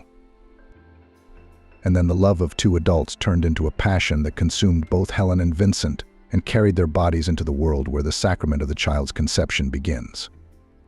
"Vincent. Vincent." Helene shouted to her husband, who was standing under the windows of the hospital. "Look, it's our son." Tears of happiness and love for the baby and her husband flowed down her cheeks. "Vincent, he has eyes like yours. Can you hear me? And his hair is red like mine." "I can hear you," Vincent smiled. "I'll hear you always and everywhere." My Helen the beautiful. Grace heard a familiar voice behind her. "Grace. It's so good to see you." Lexi rushed over to Grace with a hug and even wept. Something Ellen's mom had never been sentimental about, and she'd always looked down on Grace. And now this. "Wondrous are thy works, O Lord." Grace thought about the change in Lexi. "I can't believe I had to go to this meeting," she lamented. "Hello, Lexi. How did you end up in this neighborhood?" Grace didn't know what to talk to Lexi about and realized the stupidity of the question. "It was Pete's birthday. I decided to come to this mall and buy him a present. There are so many different departments, I'll find something interesting," Lexi replied. "Pete. What's this new character I'm hearing about for the first time?" Grace thought, but didn't dare ask. She wanted to get away from Lexi as soon as possible, knowing that she would start pestering her with questions about Ellen. "Grace, I'm inviting you to the cafe here on the first floor. I'm so happy to see you. I just want to sit with you and drink coffee and talk about this and that," Lexi persisted. That's exactly what Grace didn't want. "But I'm in a hurry. I just ran in here for a minute. And my son, remember, he picked out his sneakers, put them aside. So I came by to buy them back. I won't keep you long, Grace began to justify herself. Don't you have 20 or 30 minutes for your friend's mom? Lexi asked in a very pathetic tone. Okay, half an hour, I guess. Grace gave in. They drank coffee and cakes, and Grace looked at Lexi and thought, yeah, it's a little less glamorous. Ellen's lack of money has taken a toll on her mom's looks. How is Ellen doing? Lexi finally asked, staring at Grace. She's doing well, she said shortly. It's a dream come true, Lexi said cryptically. It has, Lexi continued. Ellen's son is so cute and funny. And then Grace burst into tears. A redhead like Ellen. I love him. And his name is Alex. She named him after her father who left her. Grace didn't know what to say to Lexi. She's been living in apartments with the baby, Lexi continued. It's like I'm her enemy and she doesn't have a home. No, not us. She got married and her husband has a 2-bedroom apartment. Lexi went completely numb from the shock. She leaned over to her cup of coffee and drank it in one fell swoop like water. It was obvious from everything that Grace had shocked her with this news. Divorced and delinquent on child support. Ellen's hubby. Lexi asked angrily. He's probably sucking on her like a leech and sucking money out of her. There's plenty of men like that around. Yeah, you were a leech, Grace thought. There's a lot of them out there. He's divorced, but he's not in arrears. And he's got a good paying job. Ellen's a rock, Grace smiled. I'm so happy for her. You've added fuel to the fire, Grace thought. Lexi suddenly burst into tears, almost to the point of tears. She left her old mom and she's living in chocolate and doesn't even think about me. Maybe I'm starving. Maybe I need medicine. Maybe I'm not alive anymore. She wailed. Something doesn't fit with Lexi being in as much distress as she describes, Grace thought. She came to an expensive mall to get a gift and invited me to a coffee shop. Don't cry, Lexi, you should be happy that Ellen is doing well, Grace reassured her. And is she? Lexi persisted. How does she live with not talking to her mother and Grace? Grace wanted to tell her that everything was fine without her. But she didn't dare. You never know what Lexi's going to say when she hears that. Married me, huh? You had to get married, Lexi said in a high-pitched tone. And at my age, why should I? Congratulations. Grace was genuinely surprised. It's wonderful. You're not alone. You have support, Grace said. God forbid I have support, Lexi said. But I didn't have a choice. I had to get married. I guess you could say Ellen pushed me into it. Is he a bad man? Alcoholic, greedy? Hurt you? Grace was now curious about Lexi's husband. He's ex-military, retired colonel. But as you know, there's no such thing as ex-military. No, he's not a drunk. He's not greedy. His pension is good. We live at my place. We also rent his apartment. It's okay. But I live like I'm in the army, Grace. Anything goes wrong, all I hear is, stand down, round and round. Grace could barely contain her laughter.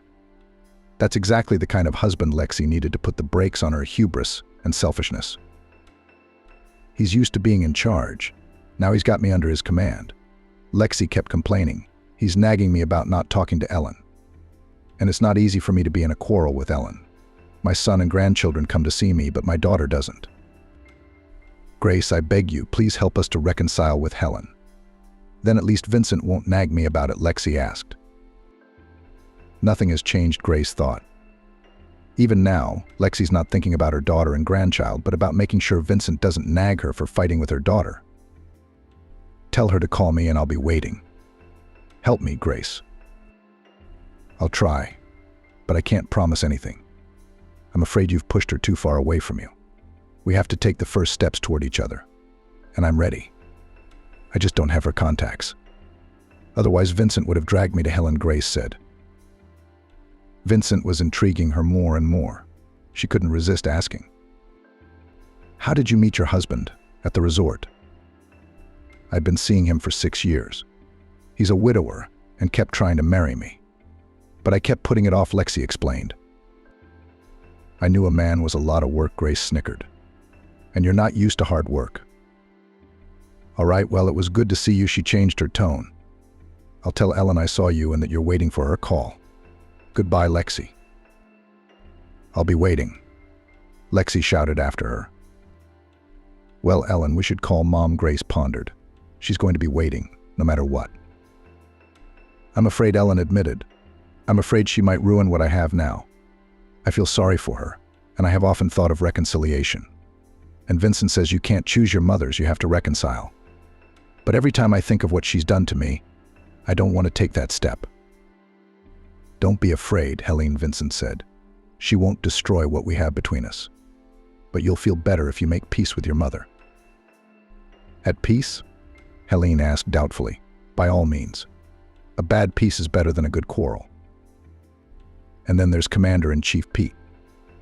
I don't know what his middle name is, but he keeps Lexi's battles going, Grace laughed. Hello, Mom. Ellen called Lexi. Daughter, it's so good to hear from you, came Lexi's voice. Pete sat next to her and nodded his head in satisfaction. Lexi looked at her husband with a sidelong glance. She wanted so badly to express her grievances, but with Pete around, the chances were nil. Daughter, I'm so excited to see you, to meet your husband, to hold Alex in my arms. If you knew how much I miss you. You know I got married too, right? You should meet Pete. He's a wonderful man. No more eulogies, Pete said loudly. Ellen heard his commanding voice and smiled. Finally, someone can control Mom's temper. Daughter, Pete and I are expecting you on Sunday. Will you come? Lexi asked. No more questions. Pete's voice came again. Yes, I'll talk to Vincent, Ellen answered. Hello, Ellen. I'm Pete, a retired colonel and Lexi's husband. Lexi and I are expecting on Sunday. No refusal is accepted, Pete Kondratievich said confidently. Okay, Vincent? We'll come. We'll definitely come, Vincent smiled, seeing how Pete had the situation under control. We'll be waiting. Goodbye. Pete said goodbye and handed the phone to Lexi. I'm so glad, my daughter. Tears of joy rolled down Lexi's cheeks. See you later. She pressed disconnect. No more tears, Pete said, smiling. They ruin a girl's beauty. He hugged Lexi convincingly. She rested her head on his shoulder, and in that moment was grateful for her husband's support. We need to get groceries for the table, Lexi said, coming to her senses. We'll go tomorrow. We'll get everything, Pete nodded. Are you okay? I see your face is red. Let's take your blood pressure, or we won't have guests coming to our house, but to your hospital. Pete kept a close eye on his wife's condition, concerned for her health. His determination and concern helped Lexi keep the situation under control.